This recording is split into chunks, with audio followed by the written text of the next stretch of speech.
Hello friends. Did you know that nearly 80% of those who watch my videos aren't subscribed?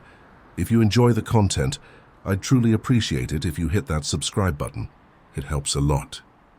Also, don't forget to leave a like and share your thoughts in the comments. Your interaction not only supports the channel's growth, but also helps these stories reach more people. Thank you all for being here. Where are you watching from? Let me know in the comments. The dispatch center of the Millbrook County Sheriff's Department was located in the dilapidated basement of an old building constructed in 1952. It had no windows facing outside. Its walls were nearly a half a meter thick, built of gray concrete. Fluorescent lights hanging from the ceiling flickered constantly, bathing the interior in a sickly green hue. For those who worked here, it was like a living tomb with telephone lines and radio frequencies as their only connection to the outside world. 62-year-old dispatcher Hezekiah Butterworth had been taking over the night shifts for exactly 17 years. On one of the last days of November, at 11:43 p.m. on Thursday night, he was sitting hunched over at his console. He would explain the slight tremor in his hands to those who knew him as being from his blood pressure medication. The coffee cup in front of him had long since gone cold, but he kept sipping it anyway. That bitter taste was his only companion to help him stay awake. The night was busy, as befits a holiday weekend. 3 domestic disputes, 2 incidents of drunk driving, and a bar fight had been recorded. Fortunately, the bar fight had already dispersed before the patrol teams arrived. At that moment, Officer Clementine Fairweather was patrolling the northern part of the county. It was a rural area where houses were scattered and sparse, and the darkness made the emptiness feel even deeper. At 11:47 p.m., the emergency line lit up. 911, what is your emergency? Heavy breathing first, wet and labored. Then a male voice, elderly, with an accent that sounded displaced in time, like old recordings from the 1940s. He started again. After all these years, he started the count again.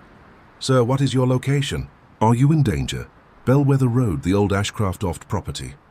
He's taking them to the basement, just like his grandfather did. Who is taking who, sir? I need you to the line disconnected. Hezekiah initiated a trace, but the system returned an error. No location data available. That happened sometimes with old landlines or disconnected numbers, but it always made him uneasy. He radioed Officer Fairweather. Unit 23, this is dispatch.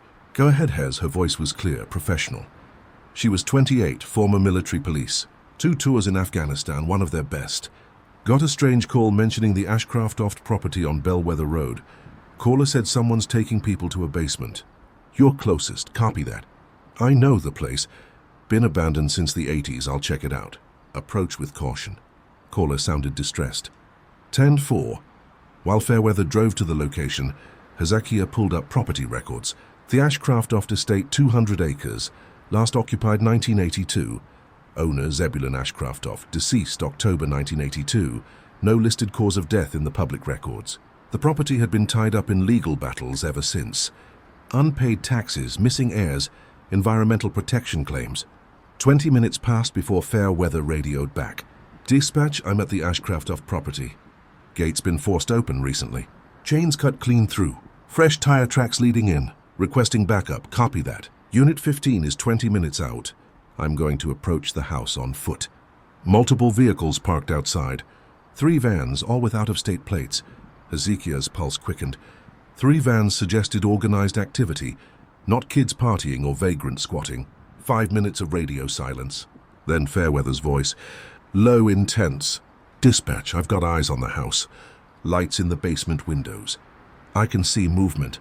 Multiple individuals. Wait, Jesus Christ. Unit 23 report. There are people in cages. I can see them through the basement windows. At least 4, maybe more. They look bad. Malnourished. I'm calling for state police and EMS, negative on approach until backup arrives. Copy that, but someone's coming out. The sound of a car door opening came through the radio. Footsteps on gravel, Sheriff's Department. Stop where you are. Hands where I can see them. A gunshot cracked through the radio. Then another. Fairweather's voice. Shots fired. Shots fired. Suspect is armed, static. Unit 23, respond, nothing. Hezekiah triggered every alarm he had. All units, officer down. Bellwether Road at the Ashcraft-Oft property. Shots fired. Officer not responding. The next 18 minutes felt like hours. Units converged from 3 counties. State police, local deputies, even off-duty officers who heard the call. They found Fairweather behind her patrol car, unconscious, bleeding from a head wound where she'd been struck with something heavy. Her service weapon was missing. The house was worse than her description suggested. In the basement, they found 11 people in various states of deterioration. Some had been there for months, living in dog cages barely large enough to lie down in. The smell was overwhelming. Human waste, infected wounds, death. 2 victims were already deceased, their bodies showing signs of prolonged starvation and abuse. The perpetrators, 3 men and 2 women, had tried to flee but were caught 2 miles away when their van broke down. They were members of something they called the Family of Truth, led by a man named Marcus Ashcraftoft, grandson of the property's original owner. As paramedics worked on the survivors, Hezekiah coordinated the response from dispatch, but his mind kept going back to the initial call. The elderly man who'd warned them. How had he known? The answer came 3 days later, when one of the survivors, a woman named Patricia Webb, who'd been held for 6 months, was finally able to speak. There was another prisoner, she whispered to investigators. An old man. He'd been there the longest, years maybe. He was in a separate room, treated differently. They called him Grandfather. He had phone access sometimes, said he was family but wrong family. Said he'd been trying to call for help, but the phones were blocked except for certain times. They searched the property again and found a hidden room behind the basement wall. Inside was evidence someone had lived there for years. Her cot, dozens of journals filled with dates and names, and an old rotary phone connected to a junction box that bypassed the main line. But no old man, no grandfather. The journals were the most disturbing discovery. They documented 40 years of kidnappings, murders, and disposals. Zebulon Ashcraftoft had started it in 1971, taking hikers and drifters, people who wouldn't be missed. He'd built the cage system, developed the methods. When he died in 1982, suicide by hanging, they finally discovered his son Samuel had taken over. Samuel had died in 2001, and his son Marcus had inherited the family business. 3 generations of killers operating from the same property.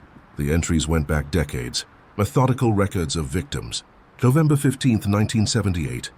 Caught Hezekiah's eye. Tommy Brennan, construction worker, taken from night shift at development site, disposed of in Eastern Field under oak marked with cross. Hezekiah's blood ran cold. Tommy Brennan. He knew that name. He'd worked construction before joining the sheriff's, another fabrication in a long line of lies. Officer Fairweather recovered from her injuries, but suffered permanent hearing loss in one ear.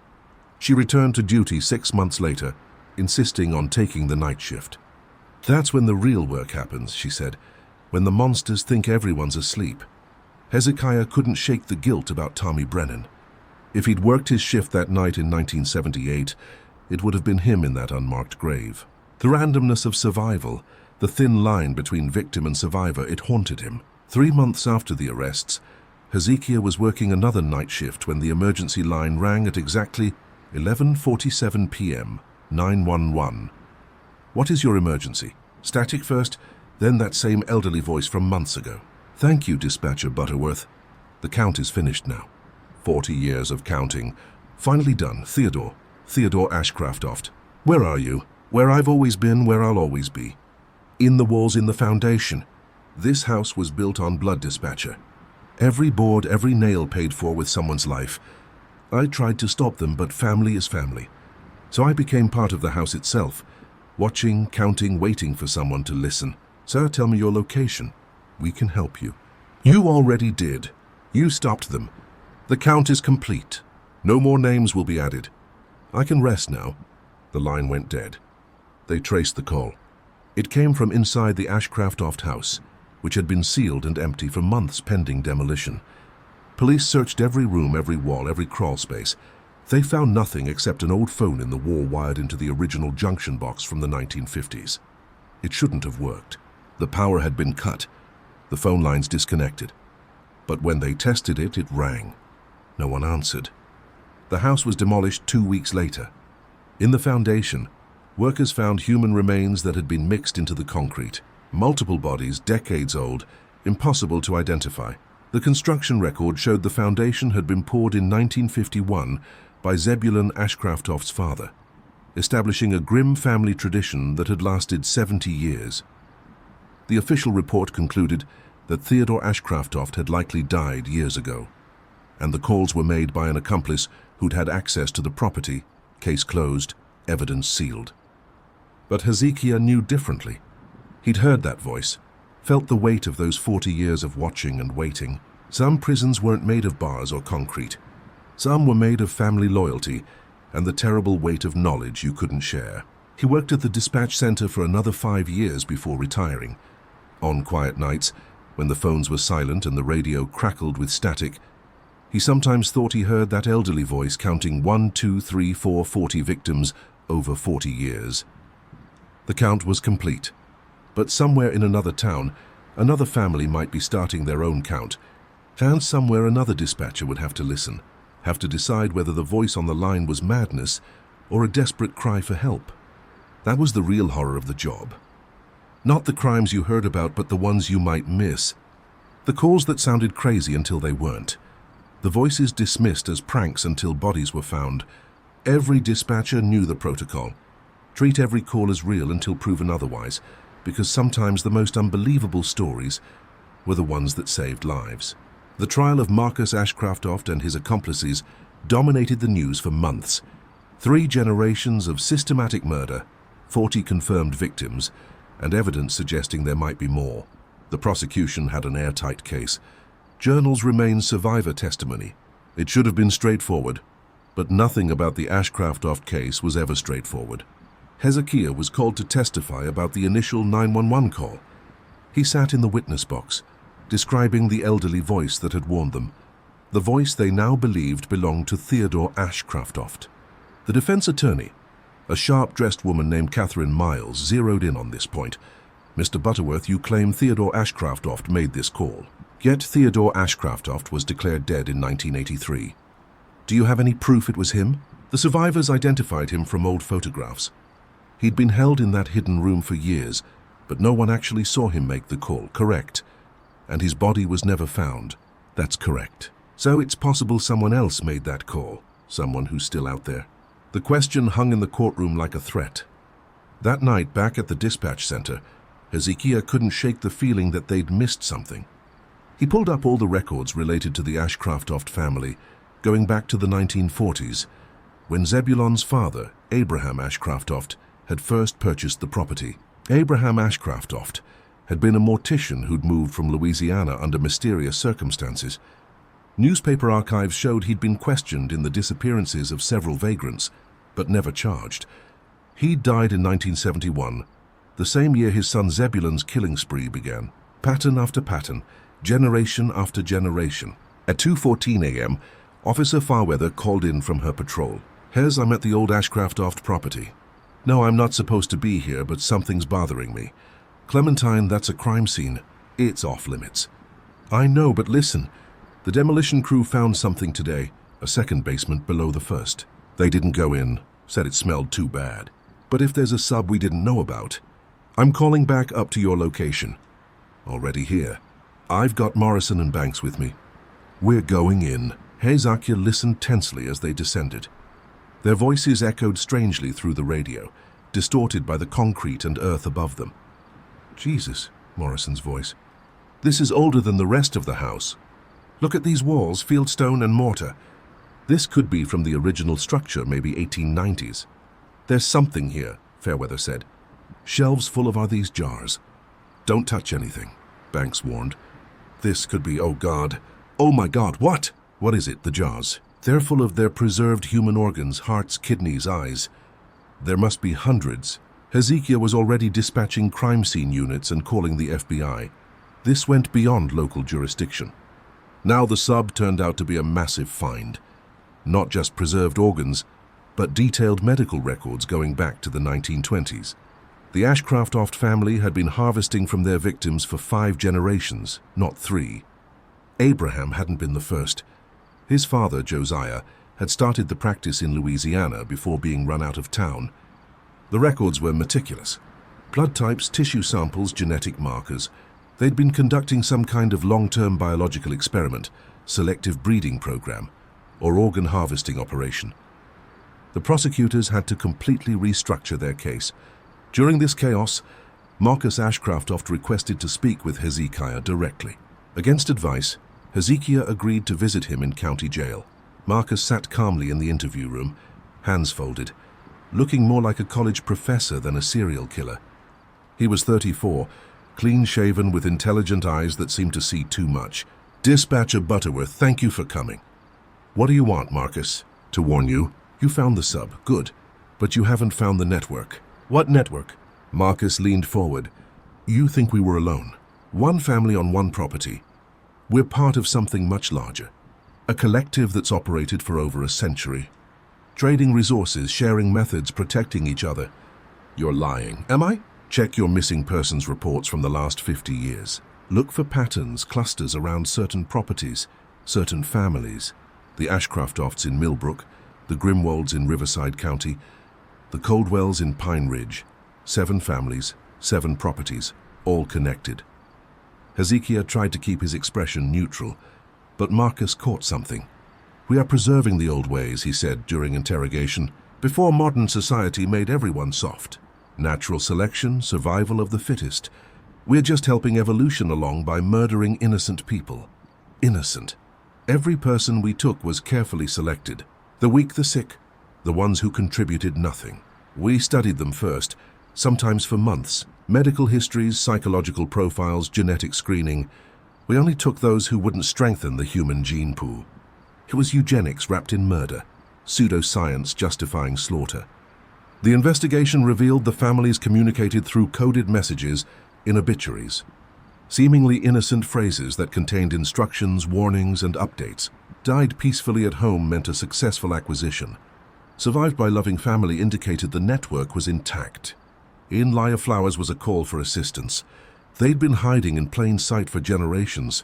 One night, while reviewing evidence from the Grimwald property, Hezekiah noticed something that chilled him.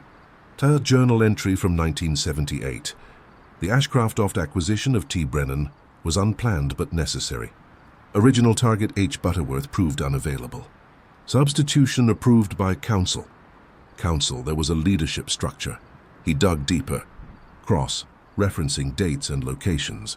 The 7 families appeared to meet annually, always during the last week of October, always at a different location. The next meeting would be in 3 days. Agent Reeves mobilized every available resource. They identified the likely location, an abandoned summer camp in the mountains, purchased through a shell company linked to one of the families. Surveillance drones confirmed activity. Vehicles arriving from multiple states. Guards posted at entrance points. The raid was planned for October 29th at 3:00 a.m. Hezekiah insisted on being in the mobile command unit, monitoring communications. He listened as tactical teams moved into position, as negotiators prepared scripts, as medical teams staged for potential victims. At 3:00 a.m. exactly, the operation began. All teams green light. Execute. The radio erupted with coordinated chaos. Multiple breaches, flashbang grenades, shouted commands. Then Command Team Alpha, we've got a problem. The main lodge is empty. Repeat, empty quote. Team Beta here. Cabins are vacant. No sign of recent occupation. Team Gamma found something. Underground bunker beneath the dining hall. Sealed door requesting breaching equipment. It took 40 minutes to break through the reinforced door. What they found inside changed everything. 23 people seated around a conference table, all dead. Poison, by the looks of it. Mass suicide. At the head of the table sat an elderly man who matched the description of Theodore Ashcraftoft. He was holding a handwritten note. The count is complete. The old ways die with us. We chose this ending rather than corruption by modern justice. Tell Dispatcher Butterworth he was always meant to listen. Some voices can only be heard by those who've escaped their fate. Forensics determined they'd been dead for approximately 6 hours. They'd known the raid was coming. Among the dead were the missing heads of 5 of the 7 families, plus 18 others. Lawyers, doctors, business owners, all seemingly respectable citizens who'd been part of the network. Their records, deliberately left intact, revealed the full scope of the operation. 537 confirmed victims over 90 years, detailed medical experiments, organ trafficking to underground medical facilities, a self-contained economy of death. But two family leaders were missing. Marcus Ashcroft and another man, David Caldwell, both supposedly in custody. When police checked, they found elaborate substitutions had been made. The men in cells were lookalikes, actors hired through intermediaries who thought they were participating in a social experiment. The real Marcus Ashcroft and David Caldwell had been free for weeks. That night, Hezekiah was back at dispatch when the emergency line rang at exactly 11:47 p.m., the same time as that first call months ago. "Hello, Dispatcher Butterworth." It was Marcus. "We're the last," he said calmly. "David and I, the others, chose the coward's way, but we remain." The work continues. "Just the two of us now. Smaller, more careful, invisible. We'll find you." "No, you won't, because we've learned. No more properties, no more patterns, no more families. Just two men who know how to disappear, how to hunt, how to preserve the old ways in a new world. Every missing person, every unexplained disappearance, you'll wonder if it's us. And sometimes it will be. Why call me? Because you were supposed to be one of us. That night in 1978, you were selected not as a victim, but as a recruit. Young, intelligent, already comfortable with death and violence from your construction work. But you called in sick, broke the pattern. Tommy Brennan died in your place, and our careful plans unraveled. You're insane, perhaps. Or perhaps we're the only sane ones left, willing to do what nature demands. Population control, genetic selection, survival of the strongest. The world is drowning in weakness. Dispatcher, we're just trying to bail out the boat. Where are you calling from? Closer than you think. Maybe I'm in the next county. Maybe I'm in your neighborhood. Maybe I'm watching your apartment right now. You'll never know. But I'll always be listening just like you. Two sides of the same emergency line. The call ended. The trace showed it came from Hezekiah's own cell phone, which was sitting on the console in front of him. Impossible. But there it was in the log. They never found Marcus Ashcroft or David Caldwell. Over the next 5 years, disappearances that fit their profile occurred across the country. Isolated victims, no bodies found, no evidence left behind. The FBI maintained a task force, but leads always went cold. Hezekiah worked 3 more years before retiring. On his last night, he received one final call at 11:47 p.m. "The count never really ends, Dispatcher," Marcus's voice said. "It just starts over. 1, 2, 3, 4, then dial tone." In his retirement, Hezekiah wrote a training manual for dispatchers, recognizing critical calls when unbelievable stories save lives. It became required reading at emergency dispatch centers nationwide. The key message: never dismiss a call, no matter how impossible it sounds, because somewhere out there, predators are counting their victims. And sometimes the only warning is a voice on the line that doesn't quite make sense. The Ashcroft property was eventually cleared and turned into a memorial garden for the victims. 40 trees were planted, one for each confirmed death. But locals say if you stand there at night, especially around 11:47, you can sometimes hear a phone ringing somewhere beneath the earth. No one ever answers it. They know better now. 5 years had passed since Marcus Ashcroft's escape. 5 years of searching, following leads that evaporated like morning mist, chasing shadows across state lines. Hezekiah was 67 now, officially retired but consulting with the FBI task force. His apartment had become a second command center. Maps on walls, red strings connecting disappearances, boxes of files that his pension... Number 1847 was a derelict factory that had manufactured textiles until the 1990s. The windows were boarded, walls covered in graffiti, parking lot cracked and overgrown with weeds. But there were fresh tire tracks leading to a loading dock around back. Hezekiah parked a block away, texted his location to Clementine, and approached on foot. His old service weapon was in his glove box. He wasn't licensed to carry anymore, but he left it there. If Marcus was here, a gun wouldn't stop him anyway. The man had survived 5 years as America's most wanted. The loading dock door was ajar. Beyond it, darkness that seemed to breathe. Inside, the factory floor stretched out in shadows. Moonlight filtered through holes in the roof, creating pools of pale illumination. The machinery stood silent, draped in dust and decay, but there was a path through the grime. Footprints recent leading deeper into the building. Hezekiah followed them to a freight elevator that shouldn't have power but hummed when he pressed the button. It descended slowly, cables groaning. taking him down to subs that weren't on any city planning documents. The doors opened on a nightmare. It was a medical facility, pristine and modern, hidden beneath the decay above. Operating tables, surgical equipment, monitoring devices, all state-of-the-art. And in beds along one wall, 5 people hooked to IVs and monitors. Alive but unconscious. Impressive, isn't it? Hezekiah spun. Marcus Ashcraftoft stood behind him, older now, beard grown out, but those intelligent eyes unchanged. Beside him was David Coldwell, shorter, stockier, holding a syringe. "Hello, dispatcher," Marcus continued. "We've been waiting for you. The spiral pattern. You wanted me to find it. Of course, this reunion has been 5 years in the making. You see, we've evolved our methods.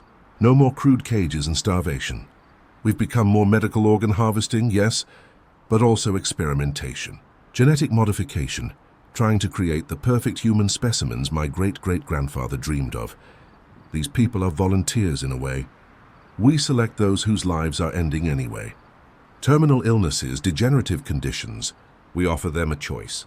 Die slowly, painfully, forgotten, or contribute to something greater. Some agree, others, well, sedation helps with consent issues. You're insane, am I? Look at our work." Marcus gestured to monitors showing medical data. Subject 3 had pancreatic cancer, 2 months to live. Now, after our interventions, the cancer is in complete remission. We're not just taking life, dispatcher. We are transforming it through murder and torture, through sacrifice and progress. Every medical advancement requires subjects. We're just honest about it. David Coldwell stepped forward, syringe raised. Enough talking. We should proceed with the acquisition. But Marcus held up a hand. Not yet. He needs to understand. Dispatcher Butterworth, do you know why you're really here? You led me here. Yes, but why? Why you specifically? Marcus pulled out a manila folder thick with documents. Your medical records obtained through various channels. You're dying, aren't you? The tremor in your hands isn't just from blood pressure medication. It's early-stage Parkinson's. Your doctor gave you, 5 good years, maybe 10, before you're completely incapacitated. Hezekiah's throat went dry. He told no one about the diagnosis, not even Clementine. We can fix that, Marcus continued. Our research into neurological disorders has been groundbreaking. Subject 2 over there had advanced Alzheimer's. Now look at his brain scans. Complete reversal of degradation. We could do the same for you. At what cost? Service, join us. Your expertise in emergency response, pattern recognition, system analysis, invaluable. Help us select better subjects, more willing participants. Make the process more humane. Transform our work from crude predation into genuine medical revolution. You want me to help you kill people. I want you to help us save the ones worth saving. Natural selection guided by intelligence, rather than random chance. The sound of sirens became audible above, growing closer. David looked nervous. Marcus, we need to go. There's nowhere to run. Hezekiah said, I texted my location. The building's surrounded by now. Marcus smiled. You think we didn't plan for this? David, initiate Protocol 7. Coldwell moved to a control panel, began entering commands. The monitors started flashing warnings. Emergency ventilation activated. You have a choice, dispatcher, Marcus said calmly. In 30 seconds, this room will fill with aerosolized sedative, the same compound we've perfected over 5 years. Everyone here, including you, will be unconscious in minutes. The subjects will die without their life support. 5 innocent people dead because you had to be the hero. You're bluffing, am I? You know our history. Would we hesitate to kill 5 to preserve our work? But if you press that red button, he pointed to an emergency stop on the wall. The ventilation stops. Of course, the button also seals the elevator, trapping you here with us until the gas disperses. About 4 hours. Plenty of time for us to convince you of our perspective. The hiss of gas began, subtle but unmistakable.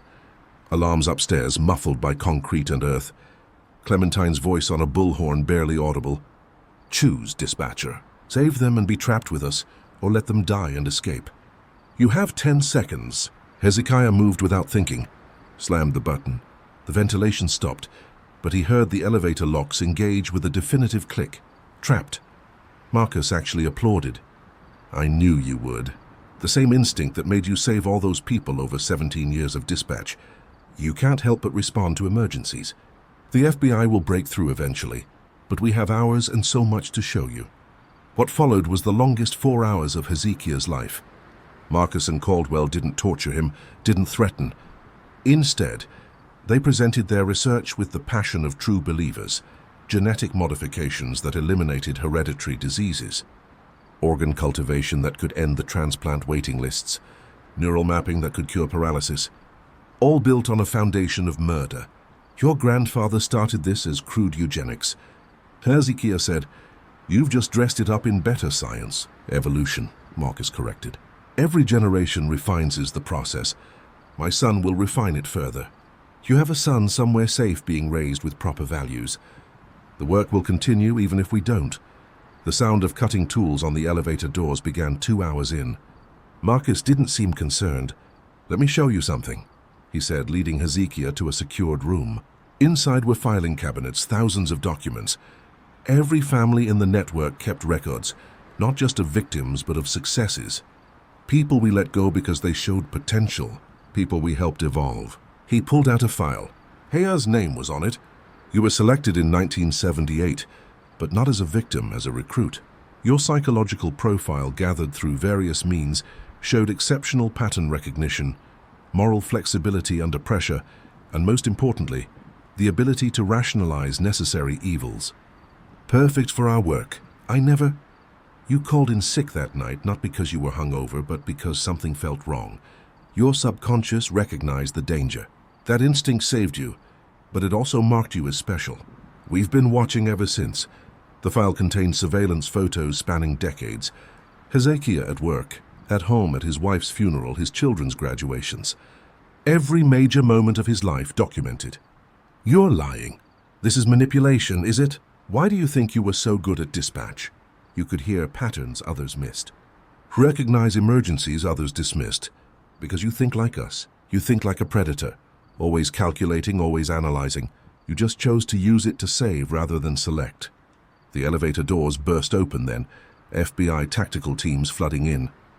Yes, but all birth is bloody. We were midwives to the future. Hezekiah testified at the trial, his Parkinson's now visible in the tremor of his hands as he took the oath. Marcus watched him the entire time, that knowing smile never wavering. 6 months later, Hezekiah's condition worsened faster than predicted. The medication stopped working. The tremors became violent. Walking became difficult. His doctor was baffled. The progression didn't match typical Parkinson's. One night, unable to sleep from the muscle spasms, Hezekiah found himself reading Marcus's research, which had been declassified after the trial. The neural regeneration protocols were fascinating, decades ahead of current medical science, and there, in a footnote, was a reference to induced Parkinson's-like symptoms, using a specific compound, reversible with proper treatment. The implication hit him like cold water. His disease might not be natural.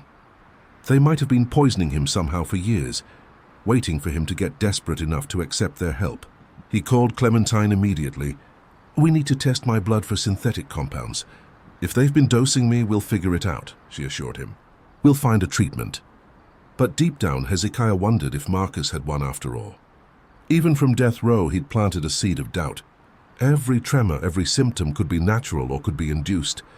The uncertainty was its own torture. The search for Marcus's son continued, but the trail had gone cold. Somewhere, a child was being raised by someone connected to the network, learning the family trade perhaps, or maybe hopefully living a normal life, ignorant of his heritage. Hezekiah kept working with the task force until his condition forced him to stop. On his last day, he received a package with no return address. Inside was a single vial of clear liquid and a note, "The cure for what ails you." No strings attached, a gift from one predator to another, in recognition of the game well played. "You caught us, but you'll never catch them all. The work continues. The count never ends, M.A." He turned the vial over to the FBI immediately. Analysis showed it to be a complex compound that might indeed repair neural damage, or might be poison, or might be nothing at all. The uncertainty was perfect, exquisite, a final move in a game Marcus was still playing from his cell. Hezekiah died 2 years later, his Parkinson's having progressed to complete incapacitation. He never took the vial's contents, never knew if it would have saved or damned him.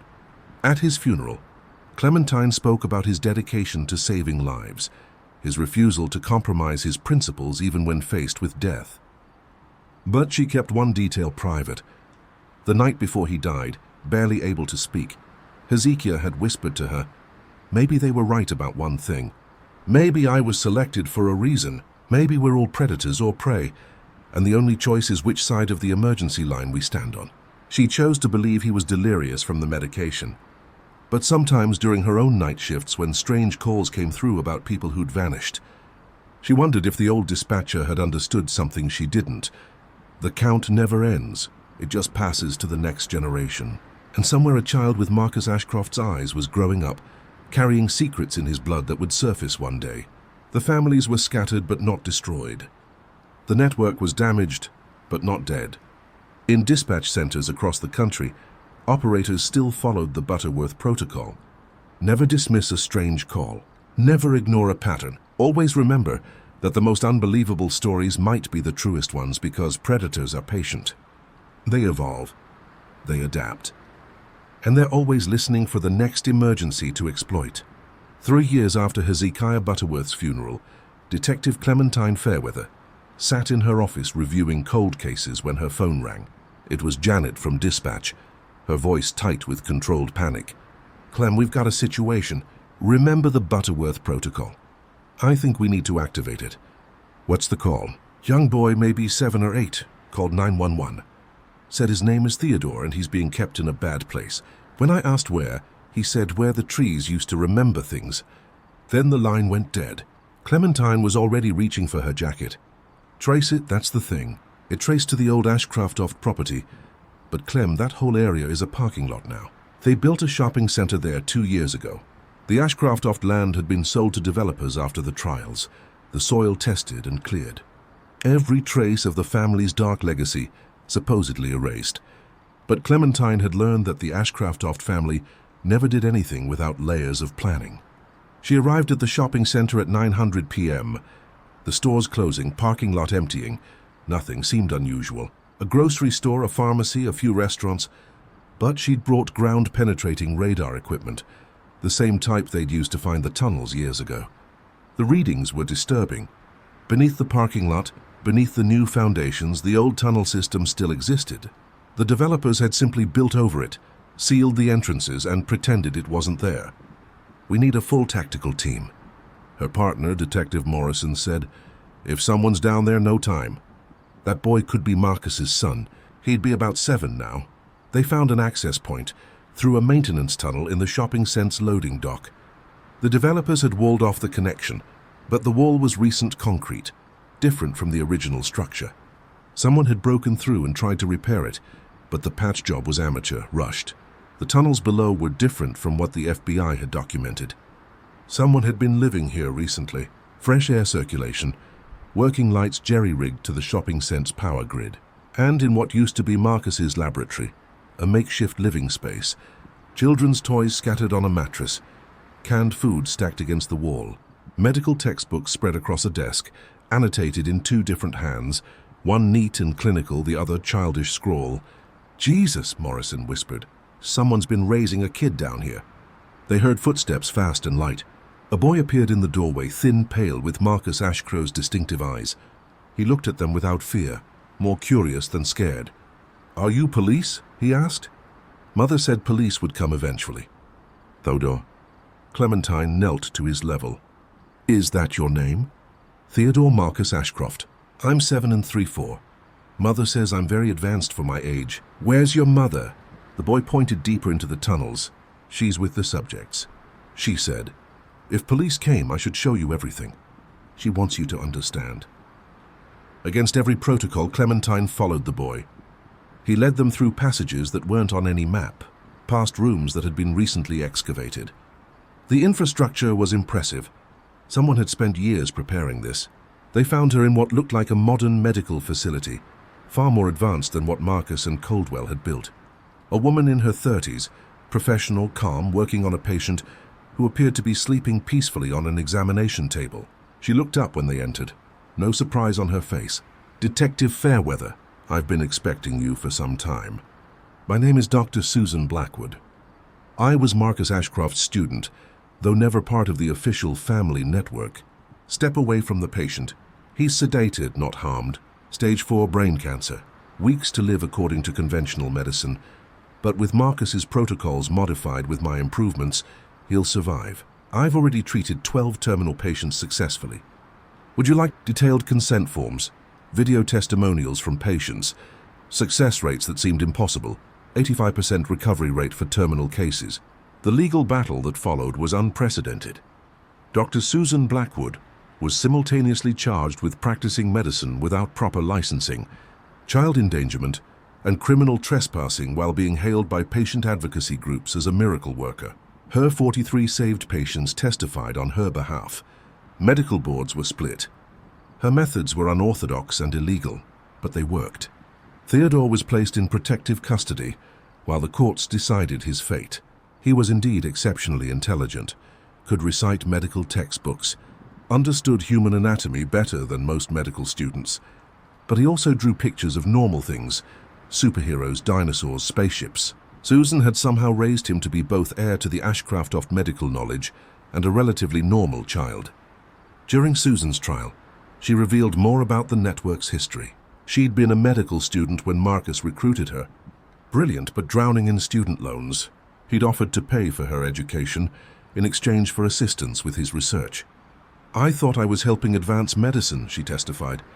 By the time I understood what Marcus really was, I was in too deep. But when he was arrested, when I learned about his son, I saw an opportunity for redemption. Take the knowledge, strip away the evil, use it properly. You still conducted illegal experiments, the prosecutor argued. I saved lives everyone else abandoned. Every patient knew the risks, made their choice. How is that worse than letting them die? The jury was deadlocked for weeks. Meanwhile, Theodore was evaluated by child psychologists. Their reports were disturbing, but not in the expected way. The boy showed no signs of psychopathy, no violent tendencies. He was empathetic, kind, genuinely wanted to help people, but his understanding of human biology was clinical, detached in a way that suggested he saw bodies as machines to be repaired rather than people to be saved. He's been programmed, one psychologist reported, but the programming might actually be beneficial. He has the knowledge to become an extraordinary physician, but also the emotional framework to use it ethically. It's as if Dr. Blackwood took the Ashcroft legacy and inverted it. The trial ended in a plea deal. Susan Blackwood would serve 5 years, but in a minimum security facility where she could continue her research under supervision. Her treatments would be studied, tested, potentially approved for wider use. Theodore would be placed with a carefully selected foster family, psychologists monitoring his development. But the story didn't end there. 6 months after the trial, Clementine received a package. Inside was Hezekiah's final journal. Pages he'd written in his last days but never shared. The entries revealed something that changed everything. Day 1, 847, matching the Ashcroft property number Hezekiah had been counting to. Marcus was right about one thing. We're all selecting all the time. Every 911 call I chose to prioritize, every unit I dispatched first, I was deciding who lived and who might die. The allocation of emergency resources is its own form of selection. I just did it legally. But what if the selection could be more precise? What if we could identify future criminals before they acted, future victims before they suffered? The Ashcrofts perverted this idea, but the core concept, prediction, prevention, intervention, isn't inherently evil. I've been thinking about the boy Theodore. If he grows up right, he could bridge both worlds. The Ashcroft medical knowledge combined with actual ethics. Maybe that's evolution too. Not the strong surviving, but the smart learning from the monsters. The count doesn't end, it transforms. The final entry, barely legible from his trembling hands. Clementine, if you're reading this, know that I've been working with someone. Not Marcus, not the families, but another group. Doctors, researchers, ethicists who've been studying the Ashcroft research, trying to separate the medicine from the murder. Dr. Blackwood was one of them. We call ourselves the Hippocratic Collective. First, do no harm. We've been preparing for the day when the Ashcroft knowledge could be used properly. Theodore is the key. Protect him. Guide him. He could become what his grandfather never could, a true healer. The emergency isn't over. It's just beginning. But this time we might actually be able to answer the call correctly. Clementine investigated quietly. The Hippocratic Collective was real. A shadow network of medical professionals who'd been tracking the Ashcraft research, preparing to utilize it ethically. They'd been the ones who helped Susan establish her underground clinic, provided her with supplies, vetted her patients. It was another conspiracy, but one aimed at healing rather than harm. Theodore, now in foster care with a doctor couple who were secretly part of the collective, thrived. His foster parents, Dr. James and Dr. Marie, were respected physicians who understood both his potential and his burden. They enrolled him in accelerated education programs, but also Little League baseball and art classes, normal child activities to balance the extraordinary knowledge he carried. Clementine visited him regularly, officially as part of ongoing monitoring, but really because she'd promised Hezekiah she'd watch over him. The boy remembered her from the tunnels, always asked about Dispatcher Butterworth, whom his mother had told him about. She said he was the one who listened when everyone else dismissed the calls. Theodore said once, "That's what I want to do. Listen to the emergencies others ignore." When Theodore turned 10, his biological father, Marcus Ashcraft, was executed. The boy asked to write him a letter before the execution, which the courts allowed under supervision. "Dear Father, I don't remember you, but I know your work. Mother taught me the medicine without the murder. I understand what you were trying to achieve, the perfection of humanity through selection and modification, but you were wrong about the method. Evolution isn't about removing the weak. It's about adapting, learning, improving together. The real selection isn't choosing who dies, but choosing who we help live. I'm going to be a doctor. I'm going to use your research to save people. All people, not just the ones deemed worthy. That's my selection, choosing healing over harm. The count ends with me. A new count begins. Lives saved, not taken. Your son, biologically, Theodore Marcus, never responded, but those who witnessed his execution said he smiled when the letter was read to him. Not his usual calculating smile, but something that might have been pride. Dr. Susan Blackwood was released after 3 years, her sentence reduced for cooperation, and the successful implementation of her treatments in authorized trials. She was banned from practicing medicine traditionally, but allowed to work as a research consultant. The FDA fast-tracked several of her protocols. Within 5 years, her modifications to the Ashcraft research had saved thousands of lives. She was never allowed unsupervised contact with Theodore, but they corresponded through letters, all monitored. She taught him the advanced techniques through these letters, coded in medical terminology that appeared benign but contained deeper knowledge. The monitors knew but allowed it. The boy's potential was too valuable to waste. Detective Morrison, who'd been there that night in the tunnels, left law enforcement to study bioethics, specifically the question of using knowledge gained through evil means. His dissertation, The Ashcraft Paradox When Monsters Create Miracles, became required reading in medical ethics courses. Clementine remained in law enforcement, but specialized in a new type of crime: medical predators, who used the Ashcraft name to justify their own experiments. Dozens of copycats emerged after the trials, claiming to be continuing the work. Most were frauds, but some had real knowledge, real danger. One night, 15 years after finding Theodore in the tunnels, Clementine received a call. It was him, now 22, about to graduate from medical. The night the paper was published, dispatch centers across the country received a coordinated message through their emergency systems. Not a call, but a text that appeared on every screen simultaneously. The count has been reset. 0 victims, counting lives saved instead. Thank you for listening. The Hippocratic Collective. The FBI investigated, but found no source for the message. No hack, no breach. Just words that appeared and disappeared, leaving only screenshots and confusion. Clementine, now nearing retirement herself, knew the truth.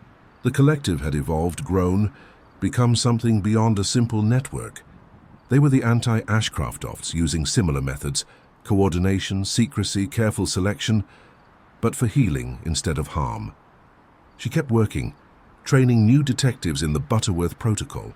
But she also stayed in contact with Theodore, watched him become the physician he'd promised to be.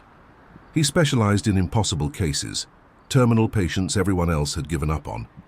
His success rate was extraordinary, his methods revolutionary but ethical, always consensual, always documented. One night, an old woman came to his clinic. She was dying, organs failing beyond conventional help. But she had a story to tell first. "I'm Martha Henley," she said. "I was the records clerk in Millbrook County. I helped your friend Butterworth find the truth about your grandfather. I've been watching you, doctor. Watching you become what they never could, a true healer." She died peacefully 3 days later, but not before Theodore had recorded her complete oral history of the Ashcraft-Oft case. Details that had never made it into official records, stories of other families they'd never caught, other networks still operating. "The work isn't done," she whispered at the end. "There are others out there still counting victims. Find them, stop them, or better yet, convert them. Show them your way works better." Theodore took her words to heart.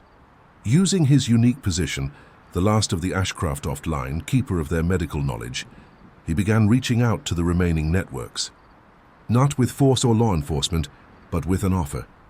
Abandon the killing. Embrace the healing. Join the Hippocratic Collective. Some refused and were reported to authorities, but others, tired of running, tired of hating, accepted. The knowledge spread, evolved, transformed from tool of murder to instrument of medicine. The transformation wasn't perfect. Some techniques were too tainted to ever be ethical. Some practitioners couldn't abandon the old ways, but slowly, carefully, the Ashcraft-Oft legacy changed from one of death to one of life. Clementine retired on the 30th anniversary of the night she'd been attacked at the original Ashcraft-Oft property. At her retirement party, she received a video message from Theodore, now 40, head of neurosurgery at the Mayo Clinic. "To Detective Farweather 30 years ago, you saved me from becoming what my genetics suggested I should be, a predator, a killer, a counter of victims. Instead, I became what Dispatcher Butterworth always believed was possible. Someone who listens to the real emergency, the cry for help that comes from illness and suffering." The count stands at 3,847 lives saved, using modified Ashcraft-Oft protocols. The number will only grow. The screen shifted to show a massive medical facility, state-of-the-art, built with funding from patients Theodore had saved. This is the Butterworth Institute for Emergency Medicine. It opens next month. We'll train doctors in both conventional and Ashcraft-Oft-derived techniques. Always ethical, always consensual. The inscription on the entrance reads, "Listen to every call. Dismiss no voice. Save who you can." Your friend's words now carved in stone. The video ended with Theodore in his office surrounded by medical texts, patient files, and a single framed photo, not of his biological father, but of Hezekiah Butterworth at his dispatch console headset on responding to an emergency. Clementine died 5 years later, peacefully surrounded by family. Her last words recorded by her daughter were, "Tell Theodore the count is good." Hezekiah would be proud. The Ashcraft-Oft name, once synonymous with murder, had become associated with revolutionary medical treatments. The Butterworth Protocol was standard training for emergency dispatchers worldwide. And somewhere in facilities both official and secret, the Hippocratic Collective continued their work, taking the knowledge born from darkness and using it to bring light. The final entry in the official case file written by Special Agent Patricia Reeves before her own retirement. The Ashcraft-Oft case represents the ultimate challenge in law enforcement and ethics. A family of serial killers whose research born from murder and torture has saved thousands of lives. A legacy of death transformed into a mission of healing. We stopped the killers, but their knowledge survives. Evolved, redeemed in the hands of those who choose healing over harm. The count that began with victims has become a count of survivors. The emergency calls that once reported murders now report miracles. The dispatcher who started it all, Hezekiah Butterworth, proved that listening, truly listening, can change everything. Case status, closed legacy status, ongoing final count, 0 murders, infinite possibilities. But in the margins of the report, handwritten in pencil, someone had added, "The trees don't remember anymore. But we do, and we choose what to do with those memories." It was unsigned, but the handwriting matched Theodore Ashcraft-Oft's medical notes, precise, clinical, but somehow hopeful. The count at last had truly ended. A new count had begun. The Millbrook County Sheriff's Department building was old. Constructed in 1887, renovated countless times, each generation adding layers like sediment. Detective Cornelius Blackwood had worked there for 23 years, knew every creaking floorboard, every stubborn door, every corner where the morning light hit just right. But he'd never been to the sub. Nobody went to the sub. It wasn't officially restricted, just forgotten. The entrance was behind a rusted door marked Historical Archives, authorized personnel only in the basement proper, which itself was mostly used for evidence storage.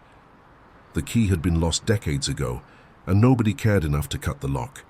Old files from the 1800s and early 1900s weren't exactly pressing police business. That changed on a humid Tuesday morning in August, when Mahibal Crowthorne, the night janitor, came to Cornelius's desk, looking pale and shaken. Mahitable was 67, had been cleaning the station for 15 years, never missed a shift, never complained. She was grandmother to half the town, brought cookies every Friday, knew everyone's birthday. So when she stood at Cornelius's desk, wringing her hands, speaking barely above a whisper, he paid attention. "Detective Blackwood," she said, using his formal title despite years of insisting she call him Cornelius. "I need to show you something in the basement." "What's wrong, Mahitable?" "I was cleaning last night, mopping the evidence room floor." The mop bucket tipped. Water went everywhere. Some of it ran under that old door, the archive one. When I went to clean it up, I noticed the water coming back out was different. Different how? She pulled out a cloth from her cleaning supplies, still damp. It was stained rust red. Blood? Cornelius stood immediately. "That's what I thought. But it's old blood, Detective. Really old, mixed with the water. Like something's been seeping."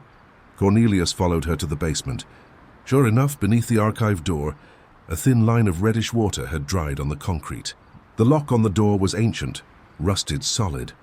"Mahitable, go upstairs. Don't mention this to anyone yet." She nodded, grateful to leave.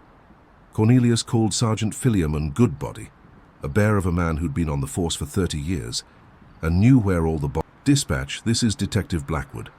I need CSI in the basement. Full team and nobody else comes down here."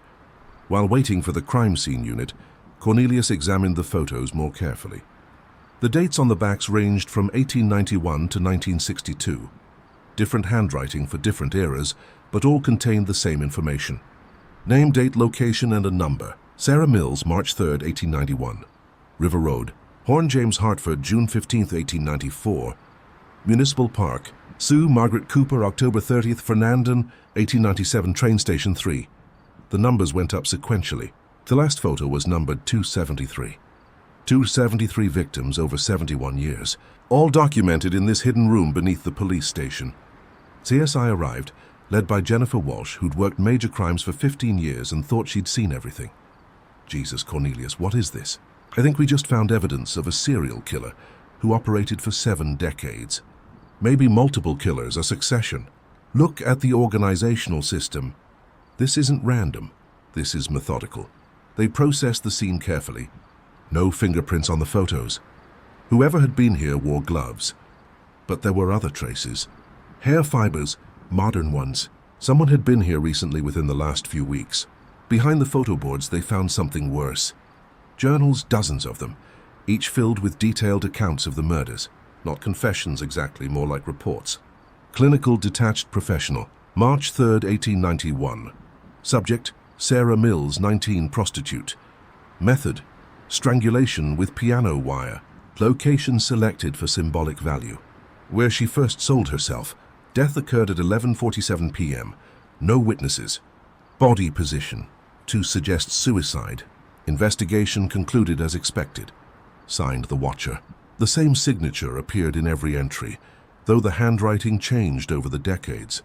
Different watchers, same mission. Cornelius called Sheriff Patricia Hammond directly.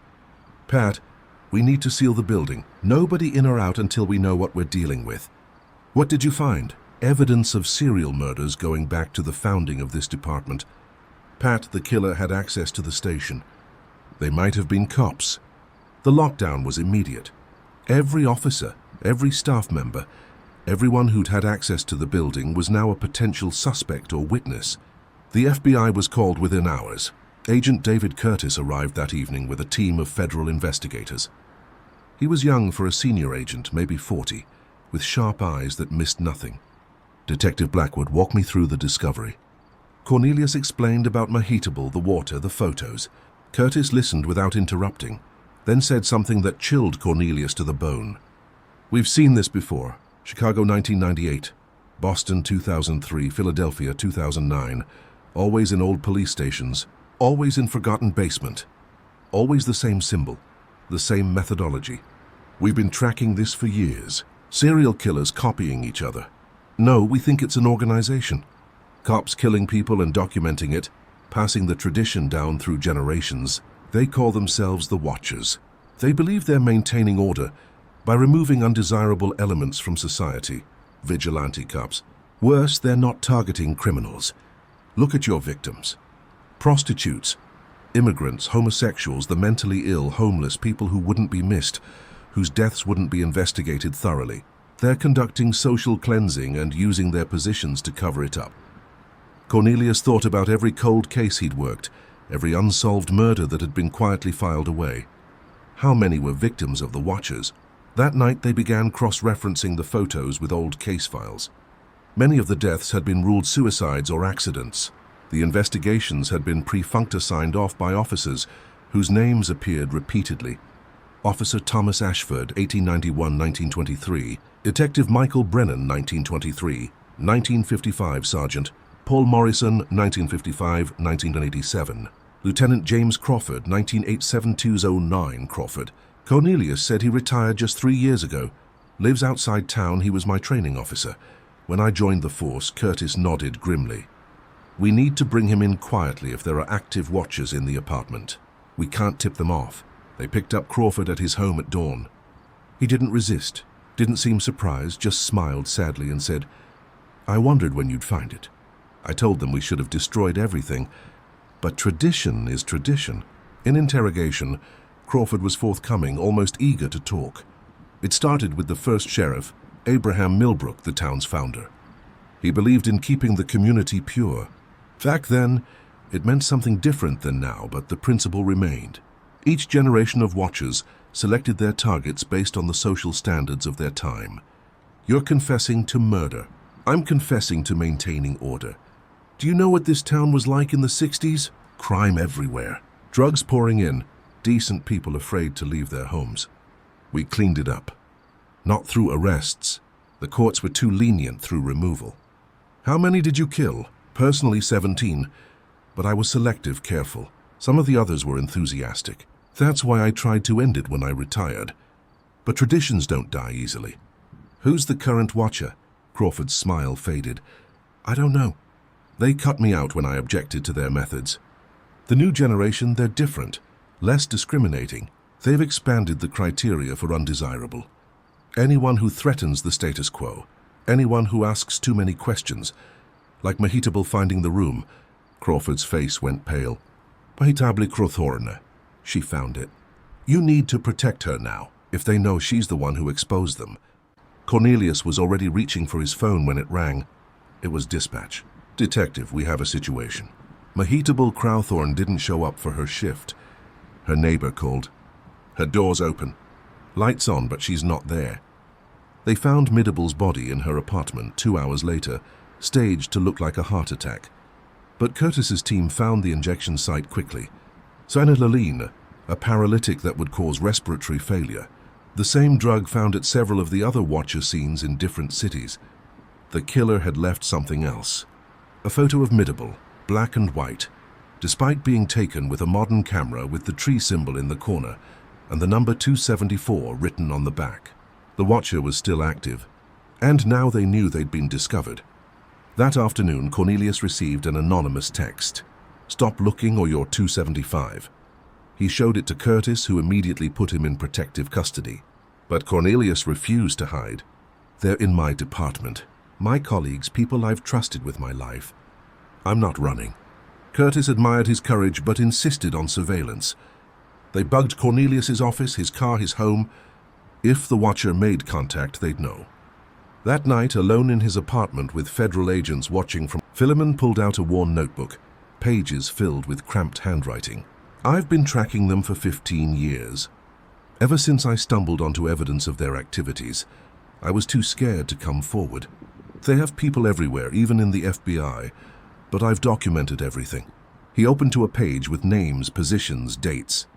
The list was extensive, horrifying. Judges, prosecutors, medical examiners, city officials. The Watchers had infiltrated every level of law enforcement and justice. The current leader in Millbrook is someone called the Arbiter. Philemon continued. They coordinate activities, select targets, assign executioners. I don't know their real identity, but they're high-ranking. Someone with access to all department resources. Why haven't they killed you? Cornelius asked. Because I've been useful. I redirect investigations when they get too close. Destroy evidence when necessary. I became complicit to survive. But Midable, she was innocent. Her grandmother. That's too far even for them. Curtis's voice came through the wire. We need that notebook, and we need you both at the meeting recording everything. The next 36 hours were spent in meticulous preparation. Curtis's team created false identities and alibis, making it appear that Cornelius had fled town in fear, while actually keeping him under constant surveillance. Philemon continued his normal routine, giving no indication he'd turned. They fitted Cornelius with state-of-the-art recording equipment, microscopic cameras and microphones woven into his clothing, undetectable even to professional sweeps. Philemon would introduce him to the meeting as a potential recruit, someone who'd shown proper thinking in his case files. The old Millbrook property sat on 40 acres outside town, the original homestead from the 1850s. The house was supposedly condemned, but Philemon explained the Watchers maintained it meticulously inside, while keeping the exterior deliberately decrepit. They arrived at 11 p.m. on Thursday night. Cars were already there, parked behind the house where they couldn't be seen from the road. Cornelius counted 12 vehicles, more than expected. Emergency meeting, Philemon explained. Members from other chapters. This is bigger than just Millbrook's exposure. The front door opened before they knocked. A woman Cornelius recognized, Assistant District Attorney Helen Morrison, stood there in dark clothing, a pistol visible in her shoulder holster. Philemon and Detective Blackwood. Her voice was cold, unexpected. The Arbiter requested his presence. Philemon said smoothly, given current circumstances, we need to know where everyone stands. Helen studied Cornelius for a long moment, then stepped aside. There in the parlor, the interior was indeed immaculate. Restored Victorian furniture, oil paintings of stern-faced men Cornelius now recognized as previous Watchers, and in the center of the main room, a table where 14 people sat. Cornelius knew half of them, fellow officers, city officials, people he'd worked with for years.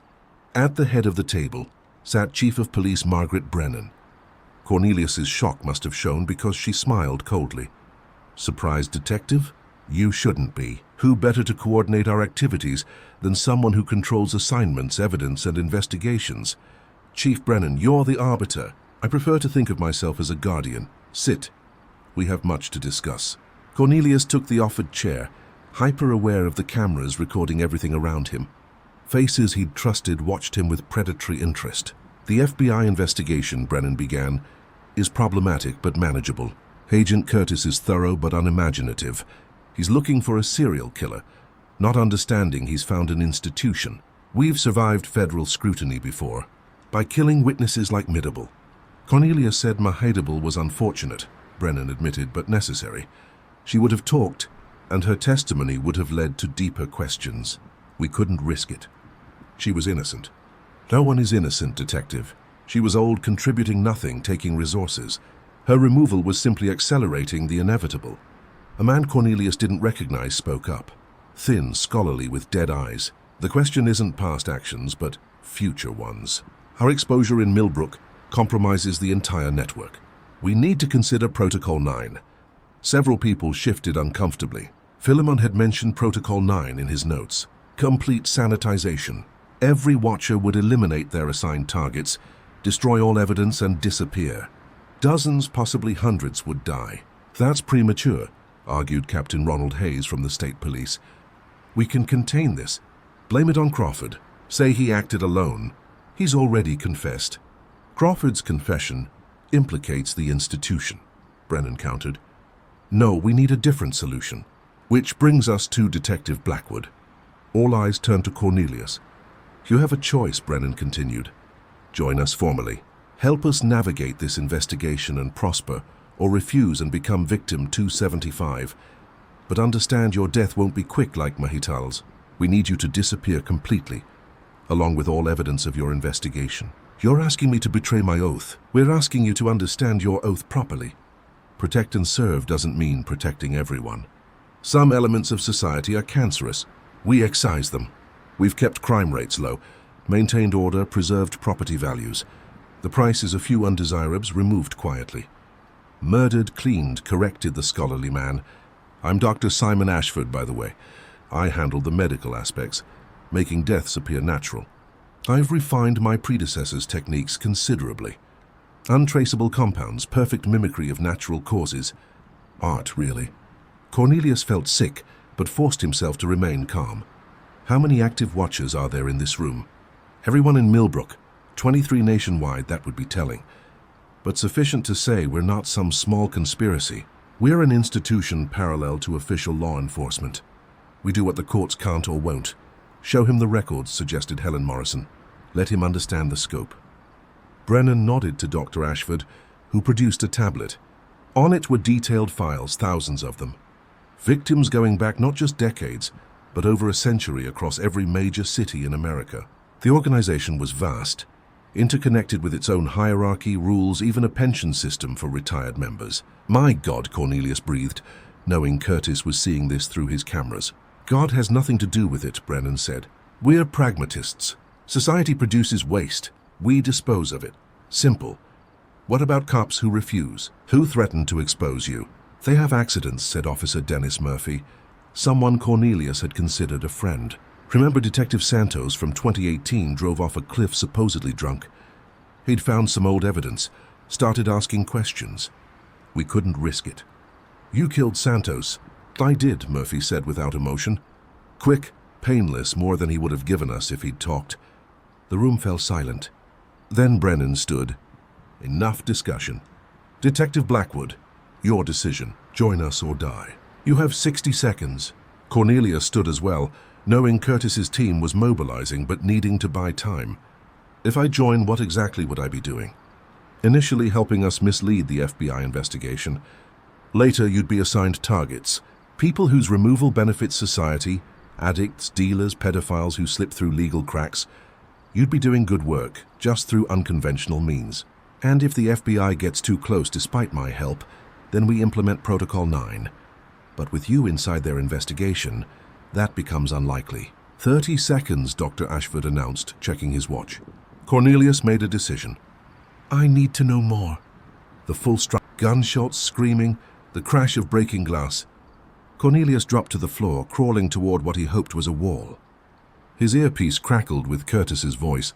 Stay down, we're breaching now. Flashbang grenades detonated upstairs, the sound deafening even in the basement. Someone fell beside Cornelius, Dr. Ashford, clutching his chest, gasping. Not shot, a heart attack from the shock. Emergency lighting kicked in, bathing everything in red. Cornelius saw Brennan moving toward a wall panel, reaching for something. He tackled her before she could reach it, both of them crashing into the glass case. The original charter scattered across the floor, pages separating.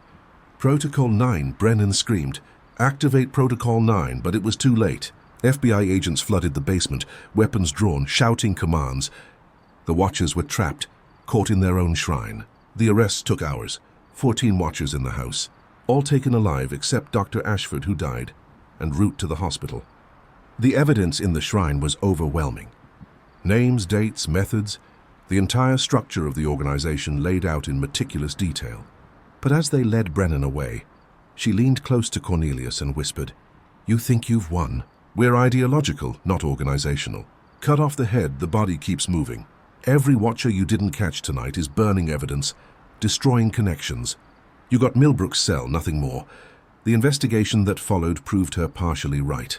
While they'd captured the Millbrook watchers and seized crucial evidence, attempts to trace the network nationally met with limited success. Files had been destroyed, contacts had vanished, and potential witnesses had sudden accidents or simply disappeared.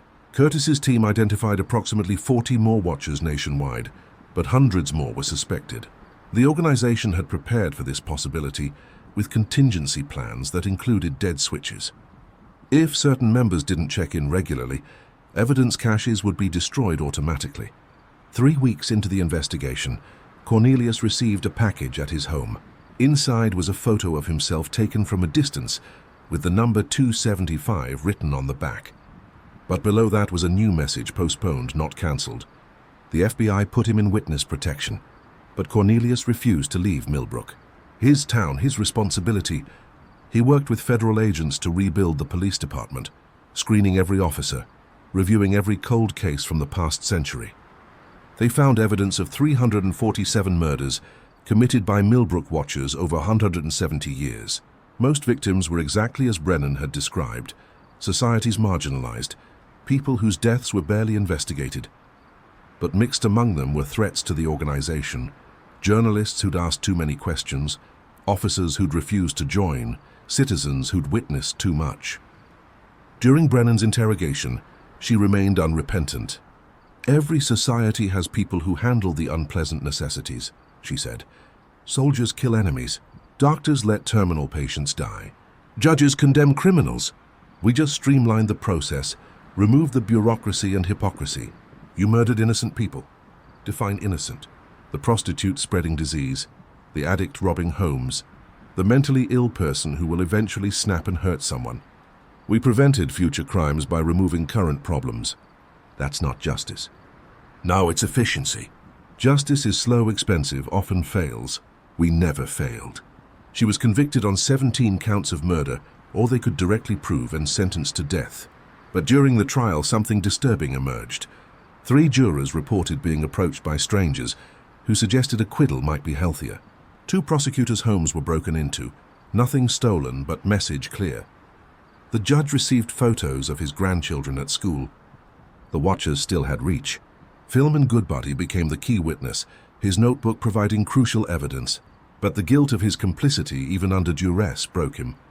3 months after the trial, he was found dead in his apartment. Suicide, the coroner ruled, though Cornelius had his doubts. The scene was too clean, too organized. Classic watcher methodology. A year later, Curtis called Cornelius with disturbing news. "We've found similar organizations in 12 other countries. Same structure, same methods, same philosophy. They communicate, share techniques, sometimes trade targets. This isn't just American, it's global. How do we fight something that big? We don't. We contain it, prosecute what we can, and hope exposing them limits their operations. But Cornelius, they're not gone. They're adapting, evolving. The next generation will be harder to catch." Curtis was right. Over the following years, mysterious deaths continued, but with no pattern, no connection to prove organizational involvement. The watchers had learned from Millbrook's exposure.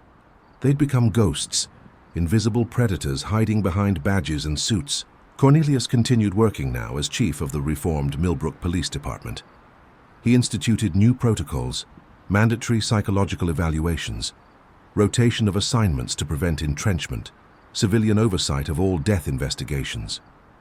But late at night, reviewing case files, he wondered how many watchers were still out there, still selecting targets, still killing. 5 years after the raid, he received another package. Inside was a single photo. Mahidable Crowthorne's grave, fresh flowers placed on it. On the back, written in familiar handwriting, "We remember our mistakes. We learn, we continue. The new watchers." The investigation had destroyed the old network, but something new was forming. Smarter, more careful, having learned from their predecessors' mistakes. Cornelius knew with cold certainty that the war wasn't over. It had just become invisible. The station's sub was sealed permanently, filled with concrete. But sometimes late at night, officers reported strange sounds from below, like footsteps or voices, or the click of a camera shutter. Urban legend, most likely the building settling. But Cornelius knew better. The watchers hadn't started in that basement, and they hadn't ended there either. They were still watching, still selecting, still removing those they deemed unworthy. And somewhere, perhaps in another police station, another basement, another shrine was being built. New photographs being mounted, new numbers being assigned. The count continuing, invisible and inexorable, justice perverted into something monstrous, yet convinced of its own righteousness. 7 years had passed since the Millbrook Watchers trial. Detective Cornelius Blackwood, now 58, with grey threading through his hair, had risen to police chief through necessity rather than ambition. The department needed someone untainted by the Watchers, someone who'd exposed them, rather than enabled them. But the weight of that responsibility pressed on him every day. The morning of September the 15th started like any other, until Officer Rachel Winters knocked on his door. She was young, 25, hired as part of the post-Watcher recruitment drive. A clean background, stellar academy records, no connections to the old network. "Chief, we have a situation. A body was found at the old Brennan property. Margaret Brennan had been executed 3 years prior. Her house standing empty since. Her children wanted nothing to do with it. The real estate market wanted nothing to do with it. Murder houses were hard sells, especially when the murderer was the town's former police chief." "Homicide?" Cornelius asked. "That's the thing, sir. The victim? It's cause of death. Injection of succinylcholine, the Watcher's signature drug. He'd been murdered by his own organization. Why kill one of their own?" Officer Winters asked during the briefing. "Punishment," Cornelius suggested. Crawford confessed. "Gave us information. Maybe this is their justice." But Mitchell had a different theory. Or he knew too much about the new structure. "Look at the message. Old ways failed." Crawford was old guard. Maybe he opposed whatever they're planning. That afternoon, Cornelius received a call on his personal cell from an unknown number. Against protocol, he answered, "Detective Blackwood." The voice was electronically distorted, but clear, or should I say, "Chief Blackwood, congratulations on the promotion. You've done well with our old department." "Who is this?" "Someone who's been watching you for 7 years, studying your methods, your patterns, your weaknesses. You exposed the old Watchers admirably. But did you really think that would end us? You're the new leadership." "I'm evolution, Chief." The old Watchers were blunt instruments. Murder, intimidation, fear. Effective but ultimately unsustainable. We've learned from their mistakes. "So you're still killing people?" "Oh no, Chief. We're doing something far more sophisticated. Murder leaves bodies, evidence, investigations. We've moved beyond such crudity. Then what? Check your missing persons files for the last 5 years. Specifically, look for patterns in the types who disappear. Then ask yourself, where do they go?" The line went dead. Cornelius immediately pulled the missing persons database. In the past 5 years, Millbrook had seen a 300% increase in disappearances. But looking closer, there was indeed a pattern. The missing were all people who fit the old Watcher victim profile. Homeless, addicts, sex workers, undocumented immigrants. But unlike the old Watcher's victims, these people weren't found dead. They simply vanished. Mitchell assembled a task force that afternoon. 12 agents, forensic specialists, data analysts. They set up in the conference room that had once been Brennan's office, now stripped of all her memorabilia, but still carrying the weight of her presence. Nationwide, we're seeing similar patterns, Mitchell reported. Cities that had confirmed Watcher cells all show increased disappearances of marginalized individuals. No bodies, no evidence, just gone. Human trafficking, suggested Agent Dennis Park. Possible, but trafficking operations leave traces. Transportation records, financial transactions, survivor accounts. This is different, cleaner. Cornelius thought about the caller's words. What if they're not killing them? What if they're taking them somewhere? "For what purpose?"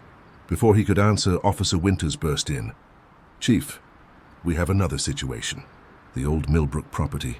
Someone's there." The property where the Watchers had held their final meeting 7 years ago was supposed to be demolished, but legal challenges from historical preservationists had kept it standing. Security cameras had been installed after the raid. Motion sensors, the works. The footage showed a single figure entering through the front door at 300 a.m., staying for exactly 47 minutes, then leaving. The face was obscured by a hood, but the build was familiar. The walk was familiar. "Enhance the image," Cornelius ordered. When the tech specialist zoomed in, they could see the figure's hand as it reached for the door. On the ring finger was a distinctive scar, a burn mark in the shape of a cross. Cornelius knew that scar. He'd seen it countless times over 20 years. That's Philemon Goodbody. Everyone in the room froze. Philemon had been dead for 6 years. Suicide after testifying against the Watchers. Cornelius had attended his funeral, had seen the body in the casket, run facial recognition. Mitchell ordered. The results were immediate and impossible. 94% match for Philemon Goodbody. Either someone with extensive plastic surgery, Mitchell said slowly, or Philemon faked his death. They raided the Millbrook property within the hour. The house was empty, but in the basement shrine room they found new additions. Photographs on the wall, but not of victims. These showed people alive, working, living in what looked like a massive underground facility.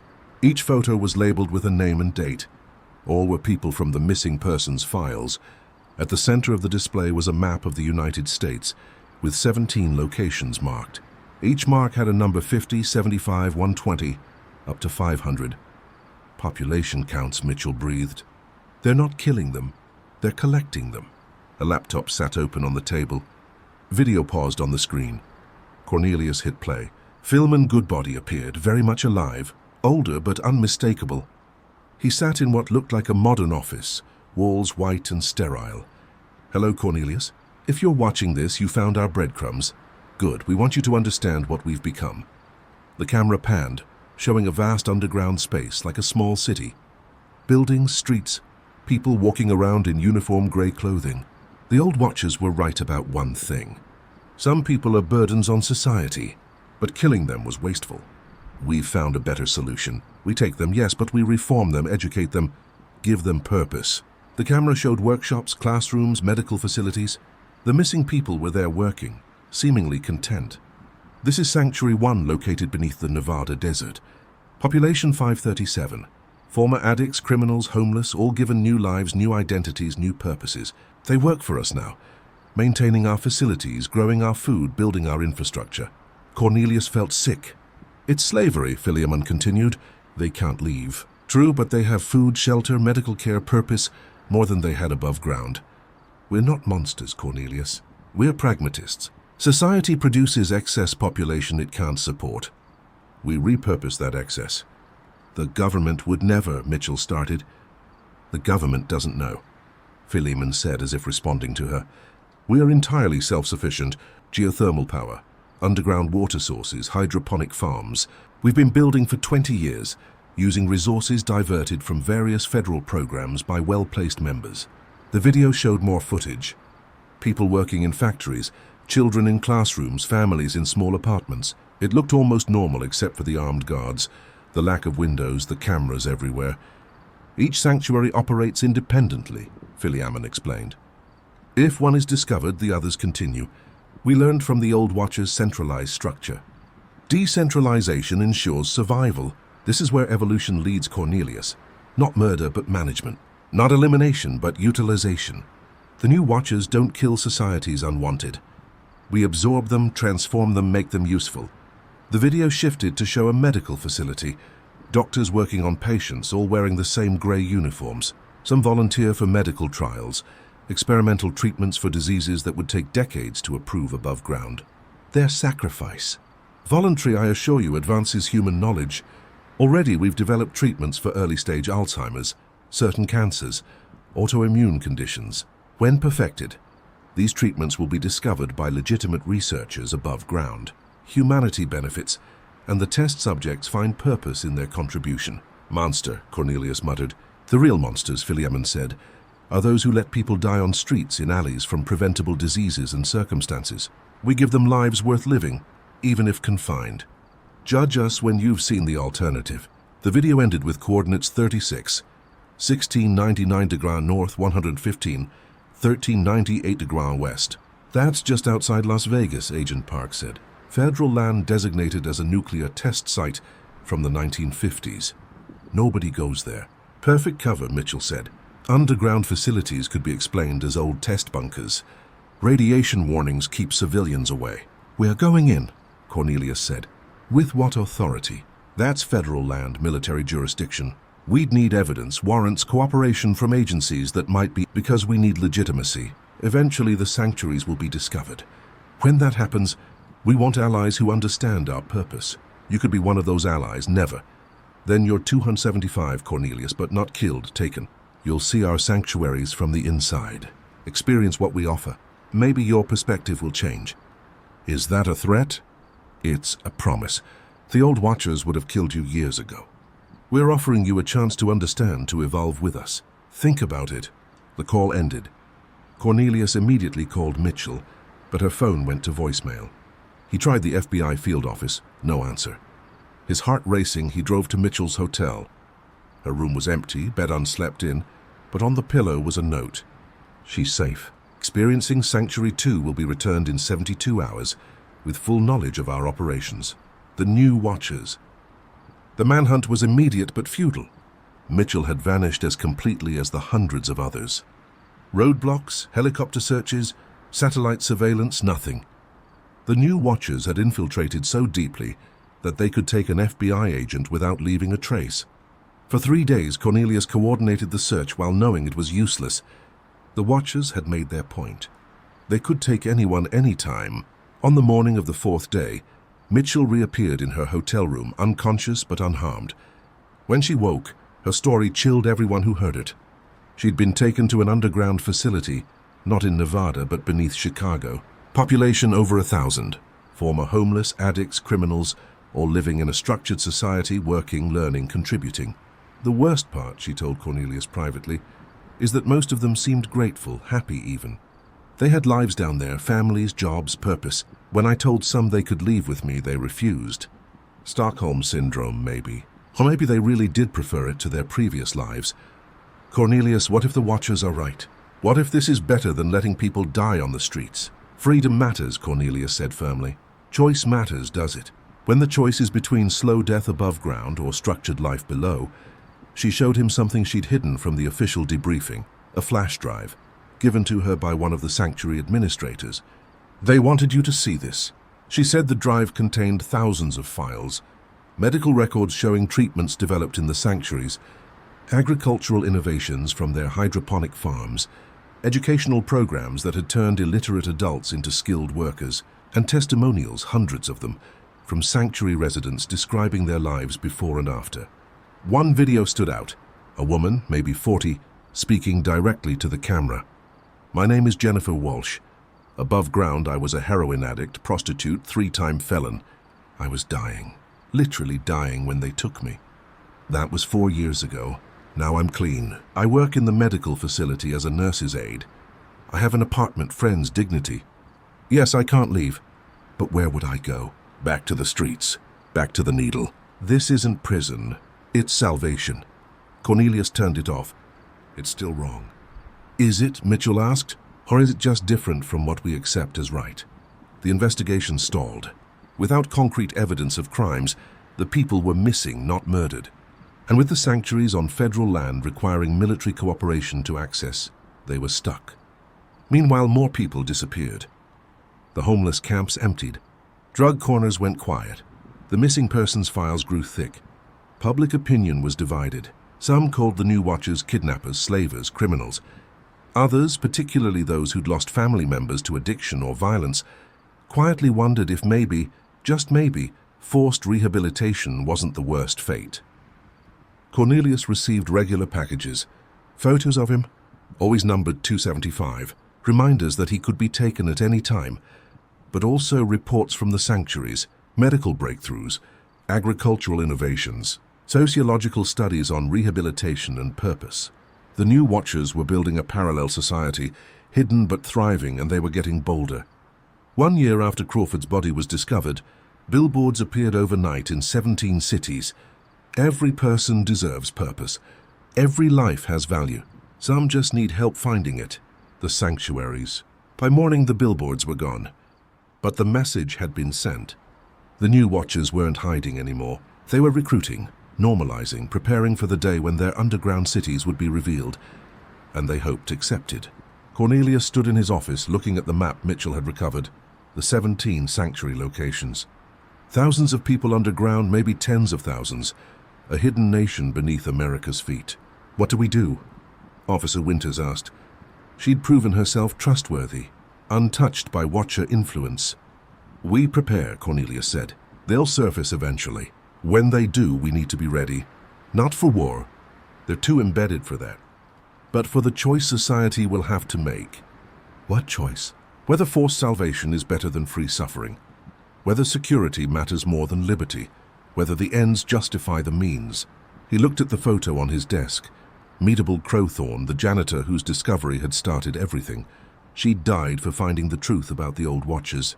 But the new truth was more complex, more insidious. The old watchers killed the unwanted. The new watchers collected them, which was worse. And in a society that had already abandoned these people, did it matter? The count had indeed resumed, but now it wasn't deaths.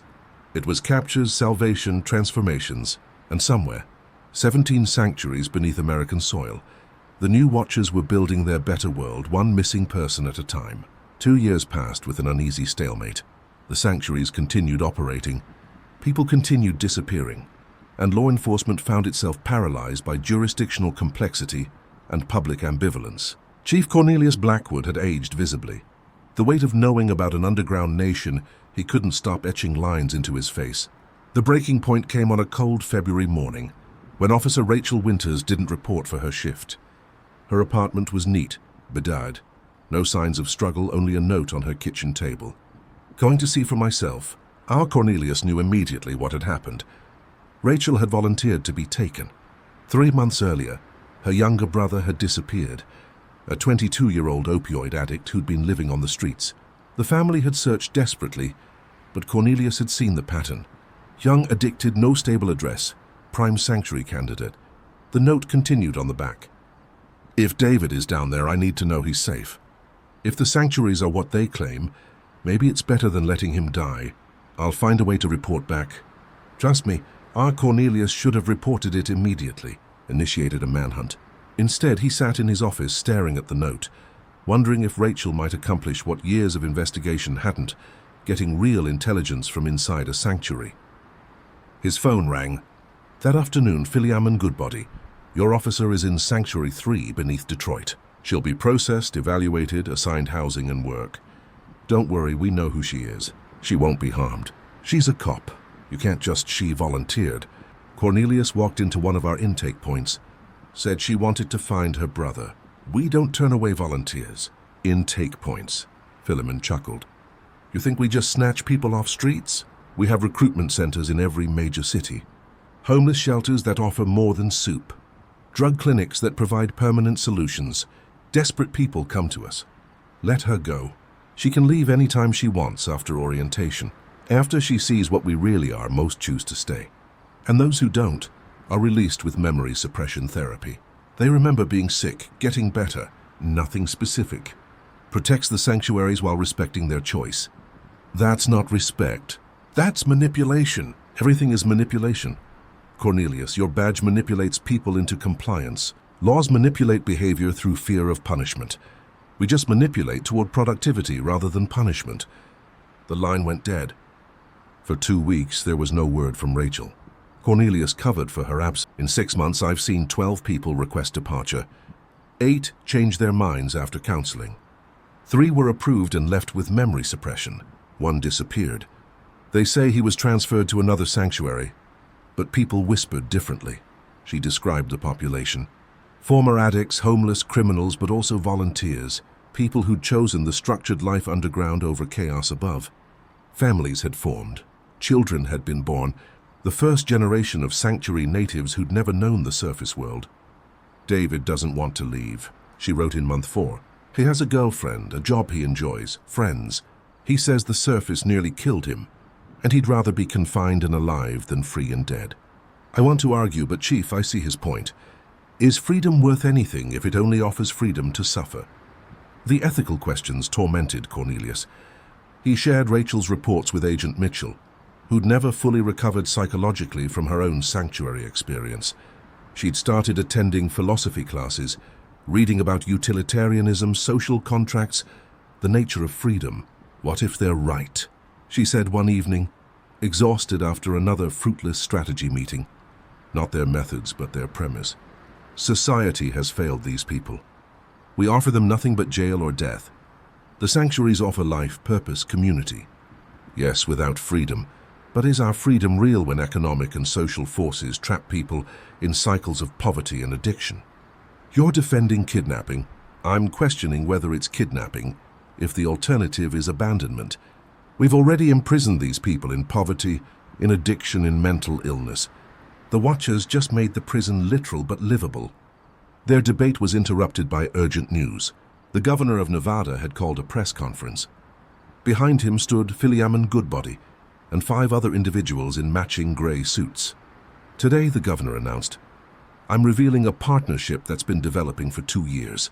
The Federal Sanctuary Program, a revolutionary approach to homelessness, addiction, and rehabilitation. The press room erupted. Philemon stepped forward, now using the title Director Goodbody. For 12 years, we've operated in shadow, building communities for those society abandoned. Today, we emerge into light. 17 sanctuaries across America, housing 47,000 residents, not prisoners, citizens of a new kind of community. He presented statistics: 89% reduction in drug dependency, 94% employment rate, 78% reported life satisfaction among residents, medical breakthroughs that had saved thousands of lives, agricultural innovations that could address food scarcity, educational programs that had turned illiterate adults into skilled professionals. We propose federal recognition and regulation, transform the sanctuaries from hidden necessities to transparent solutions, allow voluntary entrance, and after appropriate assessment, voluntary exit. Create a parallel society for those who need structure to survive. The revelation split the nation. Protesters demanded immediate release of all sanctuary residents. Others, particularly families of addicts and homeless individuals, supported the program. Politicians scrambled to take positions on something they'd never imagined. Cornelius watched the press conference from his office, feeling the ground shift beneath his feet. The watchers hadn't been stopped. They'd won by transforming from secret murderers to public saviors. His phone rang. Rachel, Chief, something's happening here. They're preparing for Liberation Day, offering everyone a choice: stay with federal recognition or leave with full memories intact. But there's a catch. What catch? Those who leave get relocated, new identities, starting capital, but they can never speak publicly about their experience. Legal agreements, NDAs, the works.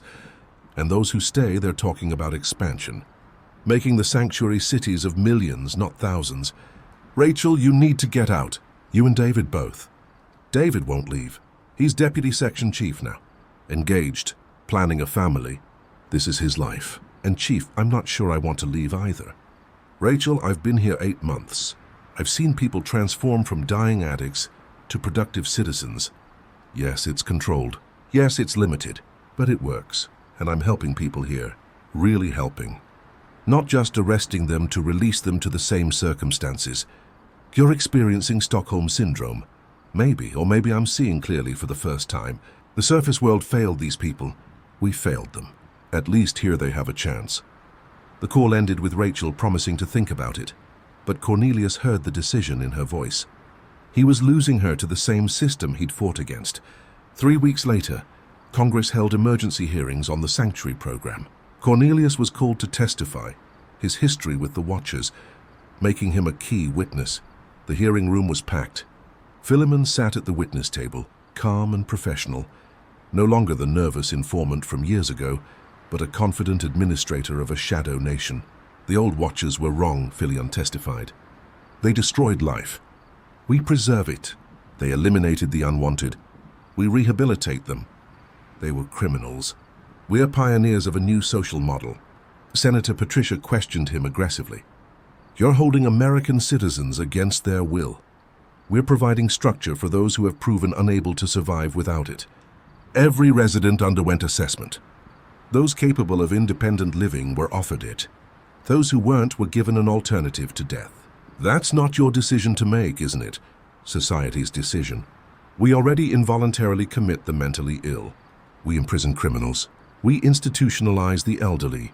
The sanctuaries simply expand this principle to include those dying from addiction, poverty, and despair. When Cornelius testified, he presented the evidence of the original Watchers' murders, the forced disappearances, the lack of real choice. But Philemon had counter-evidence, testimonials from residents, success stories, medical breakthroughs that had already saved lives on the surface.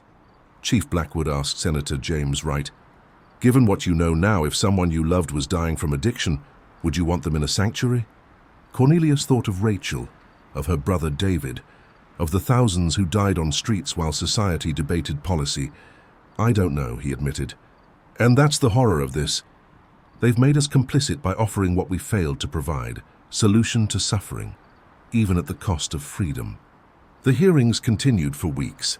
Sanctuary residents testified via video link, most supporting the program. Families testified both for and against. Philosophers debated the nature of freedom versus security.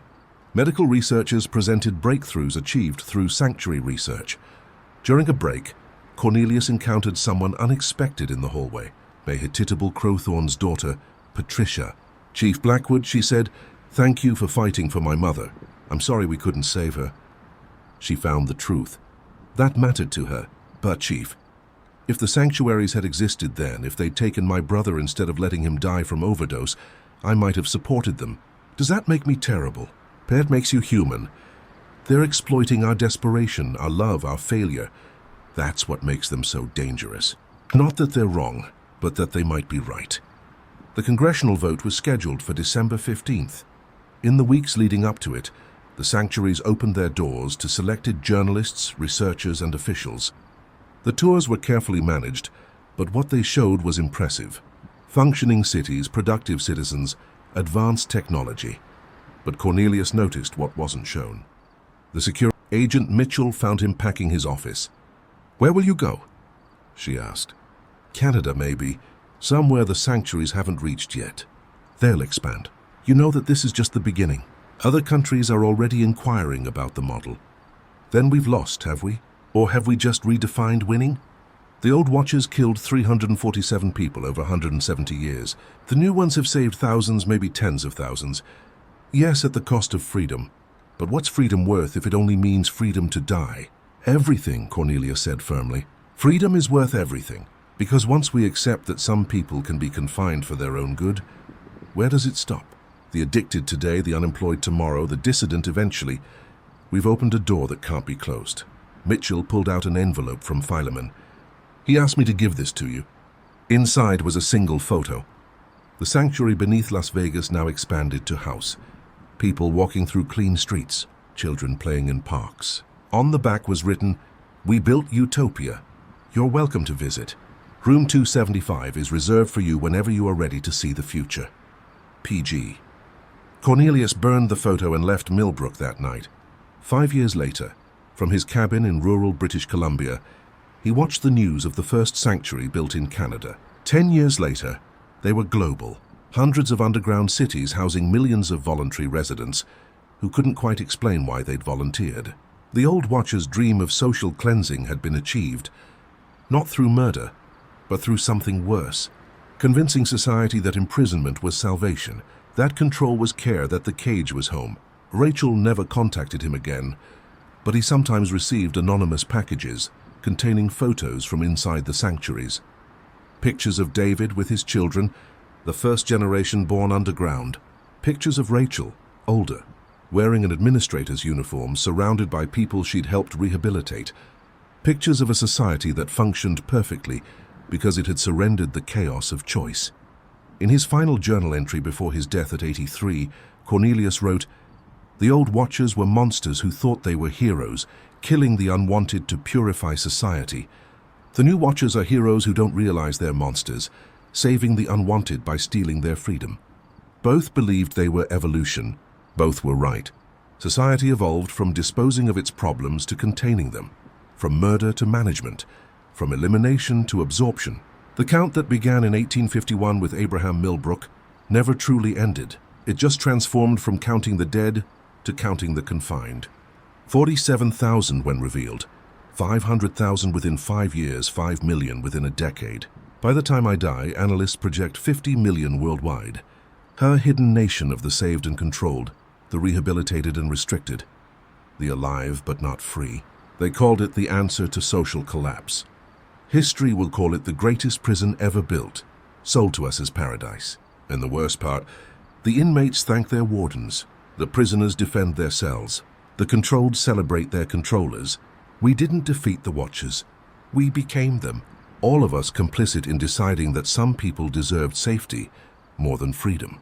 That society's smooth functioning matters more than individual liberty. That the cage is acceptable if it's comfortable enough. Crowthorne died exposing the truth about murder. I lived to see that truth evolve into something worse. Murder of the spirit disguised as salvation of the body. The sanctuaries aren't the future. They're the beginning of the end of human freedom, one voluntary admission at a time. But who will listen to an old man in the woods warning about prisons that look like paradise? No one, because the truth is too comfortable to resist. It's easier to manage the suffering than solve it. It's easier to contain the different than accept them. It's easier to build dungeons than dismantle the systems that make them necessary. The Watchers won. We let them, and most terrifying of all, we're grateful. The count continues. Not bodies, but souls. Not murdered, but something worse. Managed forever. Cornelius Blackwood died alone on September 15th, exactly 20 years after discovering the first basement full of photographs. His cabin contained thousands of documents about the sanctuaries, evidence of their expansion, testimonials from residents both grateful and terrified. The local authorities found his body 3 days later. The cause of death was listed as natural causes, heart failure in an elderly man. But those who knew him wondered. The syringe mark on his arm was subtle. The peaceful expression suggested no struggle. And on his desk, placed after death, was a photo. Room 275 in the Sanctuary 1, decorated and ready with a placard reading, "Reserved for Detective Cornelius Blackwood. Welcome home." The new Watchers had given him a choice in the end. Die free or live controlled. He'd chosen freedom even in death. But they'd had the last word anyway, preparing his place in their underground paradise, waiting for a resident who would never come. The old station in Millbrook was eventually demolished, the basement filled with concrete, the ground salted and abandoned. But the sanctuary entrance built beneath it thrived, processing hundreds of volunteers daily, each one choosing security over freedom, structure over chaos, life over liberty. And somewhere in the administrative offices of Sanctuary 3, Director Rachel Winters, promoted after exceptional service, filed away Cornelius's obituary in a folder marked 275 declined. She'd offered to attend his funeral, but the sanctuary administration denied her surface leave. After all, she'd chosen her prison, and the prison in return had chosen her forever. Officer Jebediah Makepeace had been patrolling the streets of Millbrook for only 3 years, but he developed an instinct for recognizing faces. In a city of 90,000, you started seeing the same people, the morning joggers, the night shift workers, the corner dealers, the homeless regulars. It was part of the job, building a mental catalogue of who belonged where and when. That's why the woman stood out. The first time he saw her was on a Tuesday night in October, around 11:30 p.m. She was standing at the corner of 5th and Madison under a broken streetlight. Middle-aged, average height, brown hair pulled back in a ponytail, wearing a navy blue jacket and jeans. Nothing remarkable except for how still she stood, like she was waiting for something specific. Jebediah slowed his patrol car, lowered the window. "Everything all right, ma'am?" She turned to look at him, and something in her expression made him uneasy. Not fear or guilt, recognition, like she knew him, had expected him. "Officer Makepeace," she said, reading his nameplate. "Just waiting for a friend. At this hour, this isn't the safest neighborhood." She smiled slightly. "I'll be fine. Have a good night, officer." He drove on, but something bothered him about the encounter. He made a note in his log. 2332 contact with female. Approximately 45 to 50, 5th in Madison. No issues. 3 nights later, he saw her again. This time at Riverside Park, 2 miles from the first location. Same clothes, exactly the same clothes, down to a small stain on the jacket sleeve he'd noticed before. She was sitting on a bench watching the empty playground. "Ma'am," he said, approaching on foot, "we meet again." She looked up, that same recognition in her eyes. "Officer Makepeace, working late again every night this week." "You too, apparently." "I don't sleep well." "Walking helps. You should vary your route. Same clothes every night makes you a target." She looked down at her outfit as if seeing it for the first time. "I suppose you're right. Habit is hard to break. What's your name?" "Sophronia," she said after a pause. "Sophonia Wright." He ran the name later. No records, no driver's license, no address, no credit history. Sophronia Wright didn't exist in any system he could access. The third encounter was different. 1 week after the park, he responded to a domestic disturbance at an apartment complex. The caller had reported screaming from Unit. She never appeared in them. He'd snap a picture of the corner where she'd been standing, the bench where she'd been sitting, but she was always just out of frame or had moved at the last second. The fourth encounter came 2 weeks later. He was investigating a reported break-in at a warehouse on the industrial side of town. The place had been closed for years, but someone had seen lights inside. He found her in the warehouse office, looking through old filing cabinets. "Sophronia, this is breaking and entering." She didn't run, didn't resist.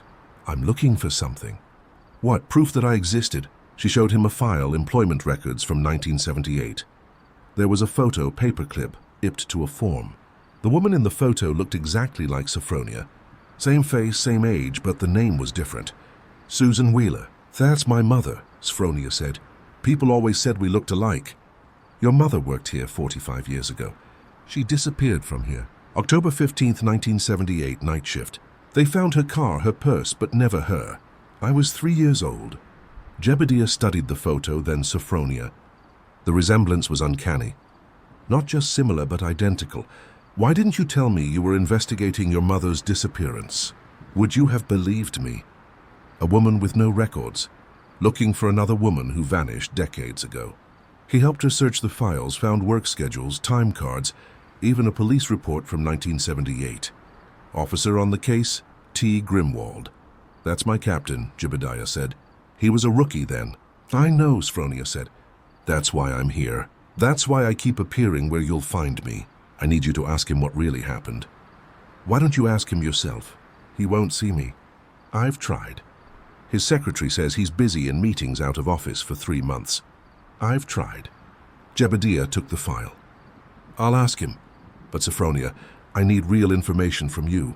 Real name, real address, real identification." She pulled out a driver's license. Sophronia Wright, address in Portland, Oregon. The photo was her, but something seemed off about it. "I'll be at 5th in Madison tomorrow night," she said. 11:30, you can tell me what he says. The next day, Jebediah brought the file to Captain Grimwald. The older man's face went pale when he saw the photograph. "Where did you get this?" "The old Henderson warehouse.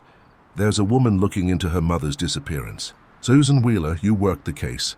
Grimwald closed the file, handed it back. "That case was closed. Runaway. Woman had debts. Bad marriage. Probably started fresh somewhere else. Her daughter doesn't think so." "Her daughter." Grimwald's voice was sharp. "Susan Wheeler's daughter died in a car accident in 1981. 3-year-old girl named Sophie. I remember because we had to tell her during the investigation." Jebediah felt cold. "That's impossible. I've been talking to her. You've been talking to someone claiming to be her. Make peace. Listen to me carefully. Stay away from this. Some cases, some people. They're better left buried." "Captain, what aren't you telling me?" Grimwald stood, walked to his window. "That warehouse in 1978. It wasn't just a warehouse. The owner was running a side business. Human trafficking. We found out later, too late. Susan Wheeler wasn't the only one who disappeared from there. But by the time we understood the evidence was gone, the owner had fled and we had no bodies, no proof. So you covered it up. We had nothing to prosecute. And revealing what we suspected without proof would have caused panic, lawsuits, federal involvement. The decision came from above. Close the cases as runaways, monitor for new disappearances, wait for real evidence, and it never came. The disappearances stopped after October 1978. The owner, Anthony Morrison, was found dead in Mexico 2 months later. Case closed itself. Then who is Sophronia? Grimwald turned to look at him. "I don't know, but make peace. If someone's using that name, claiming to be that girl, they know things they shouldn't. Be very careful." That night, Jebediah went to 5th and Madison at 11:30. Sophronia was there. Same spot, same clothes. "What did he tell you?" "That you're supposed to be dead." "Car accident 1981. She smiled sadly. "That's what they wanted everyone to believe." "What do you mean, what they wanted everyone to believe?" Jebediah asked. Sophronia pulled out a manila envelope from her jacket. "The accident was staged. My mother didn't disappear. She escaped from them from the trafficking ring. She took me and ran, but they found us 3 years later. Made it look like an accident. If you survived, where have you been for 40 years? Foster care under a different name until I was 18. Then hiding, moving, never staying anywhere long enough to be tracked. But I kept investigating, piecing together what happened. My mother left clues, breadcrumbs. That's how I found out about the warehouse, about Grimwald. Captain Grimwald was a rookie. He couldn't have been involved. Not in the trafficking, but in the cover-up. He was the perfect choice. Young, ambitious, willing to follow orders to advance his career.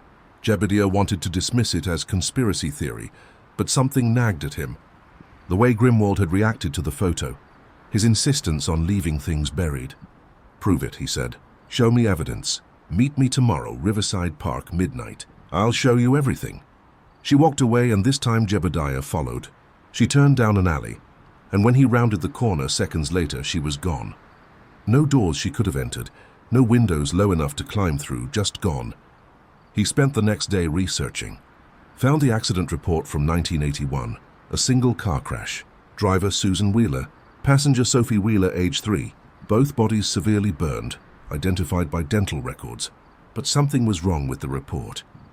The officer who filed it was Anthony Morrison, the same name as the warehouse owner who supposedly fled to Mexico. Jebediah dug deeper.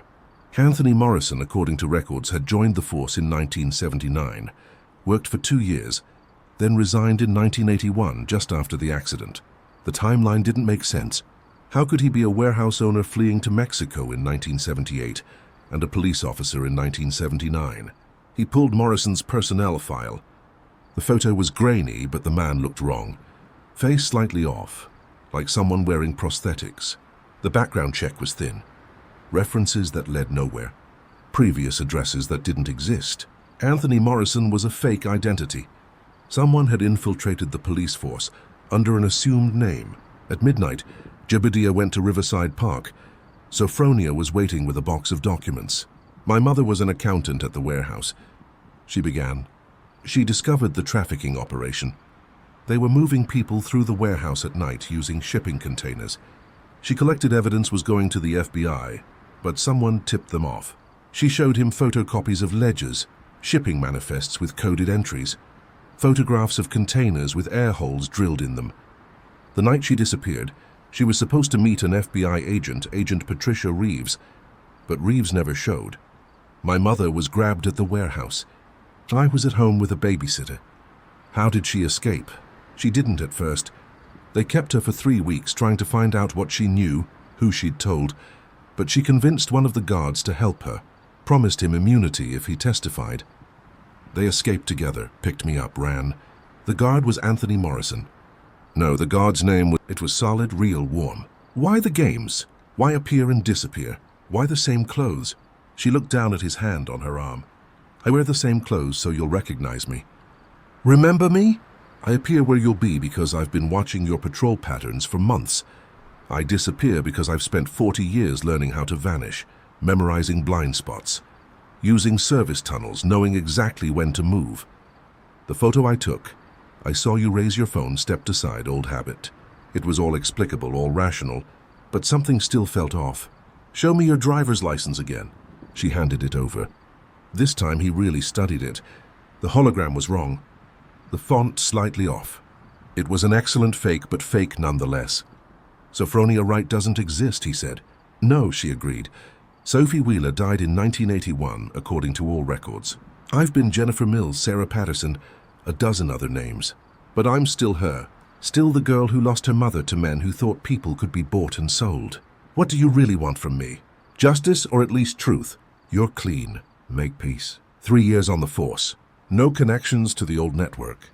Grimwald doesn't own you yet. You can investigate without suspicion.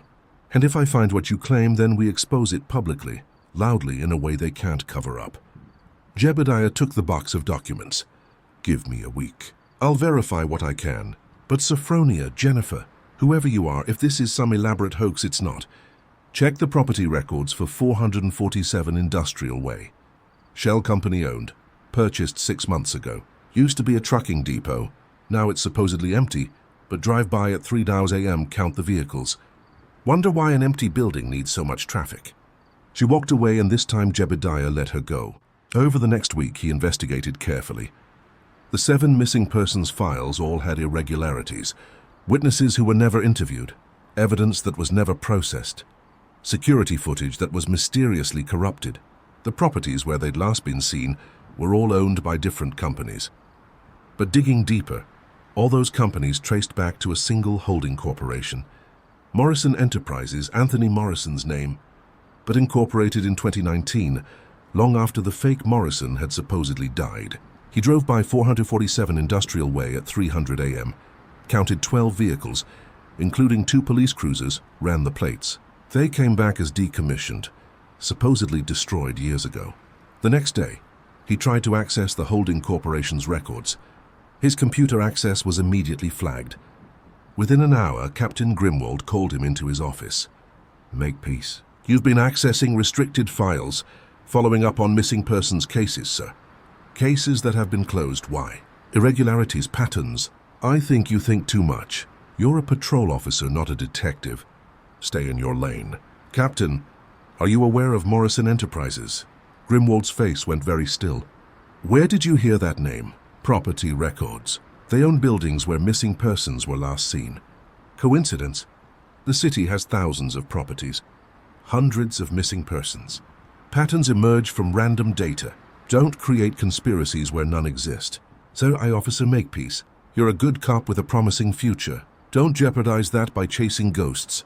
The woman you've been talking to, Sophie Wheeler or whatever she's calling herself, she's disturbed, traumatized by her mother's death, creating elaborate fantasies to cope.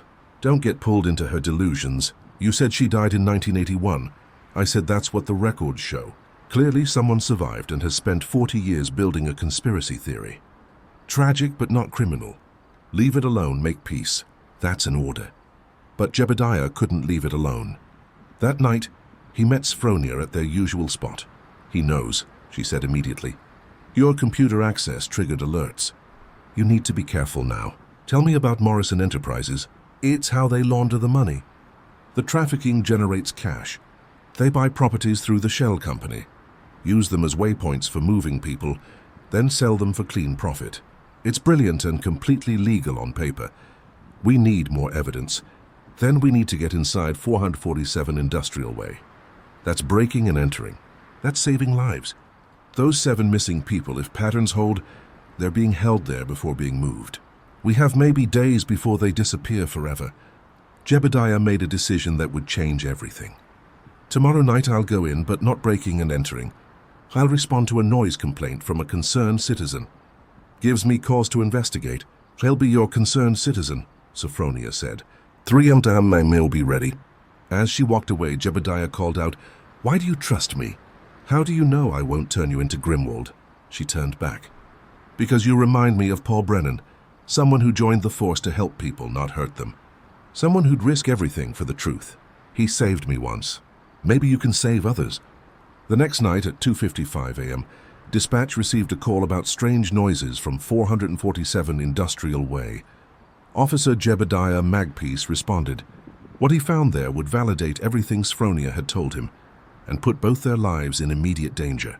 Officer Jebediah Makepeace arrived at 447 Industrial Way at 3:07 a.m. Responding to the noise complaint, the building looked abandoned from the outside. Broken windows on the upper floors, graffiti on the walls, weeds growing through cracks in the parking lot. But the 12 vehicles parked behind the building told a different story. He radioed in his arrival following protocol. "Dispatch Unit 47 responding to noise complaint at 447 Industrial Way. Multiple vehicles on site, investigating, copy that. Unit 47, backup available if needed. 10-4 will advise." Jebediah approached the main entrance. The door was locked, but he could hear something inside. Mechanical humming like generators or large ventilation systems. Way too much power for an abandoned building. He circled to the loading dock. One of the bay doors was slightly raised, just enough for someone to duck under. He announced himself loudly. "Police, anyone inside? This is Officer Makepeace. I'm responding to a noise complaint." No response, but the mechanical humming stopped abruptly. Someone had heard him. He ducked under the bay door, flashlight in one hand, other hand resting on his service weapon. The loading area was empty but clean, too clean for an abandoned building. No dust, no debris, fresh tire tracks on the concrete. Moving deeper into the building, he found the source of the humming. Industrial air circulation systems, the kind used in underground parking garages or spaces where people were being kept in confined areas without windows. He heard footsteps above, multiple people moving quickly, then voices muffled but urgent. He couldn't make out words, but the tone was clear. Panic. Jebediah found a stairwell, started climbing. The second floor was a maze of corridors and small rooms. In one, he found mattresses on the floor, buckets in the corner, chains bolted to the walls. Empty now, but recently used. The smell of human occupation was unmistakable. His radio crackled. Unit 47, status check. Dispatch, I need backup at this location. Possible crime scene negative. Unit 47, Captain Grimwald advises you to exit the building immediately. No crime has been reported. Jebediah's blood ran cold. How did Grimwald know he was here? Unless dispatch had alerted him specifically. Which meant dispatch, who am I speaking with? Officer Patricia Wells, Unit 47. Patricia Wells worked day shift. She shouldn't be on duty at 3 a.m. He turned off his radio, pulled out his personal cell phone, called 911 directly. 911, what is your emergency?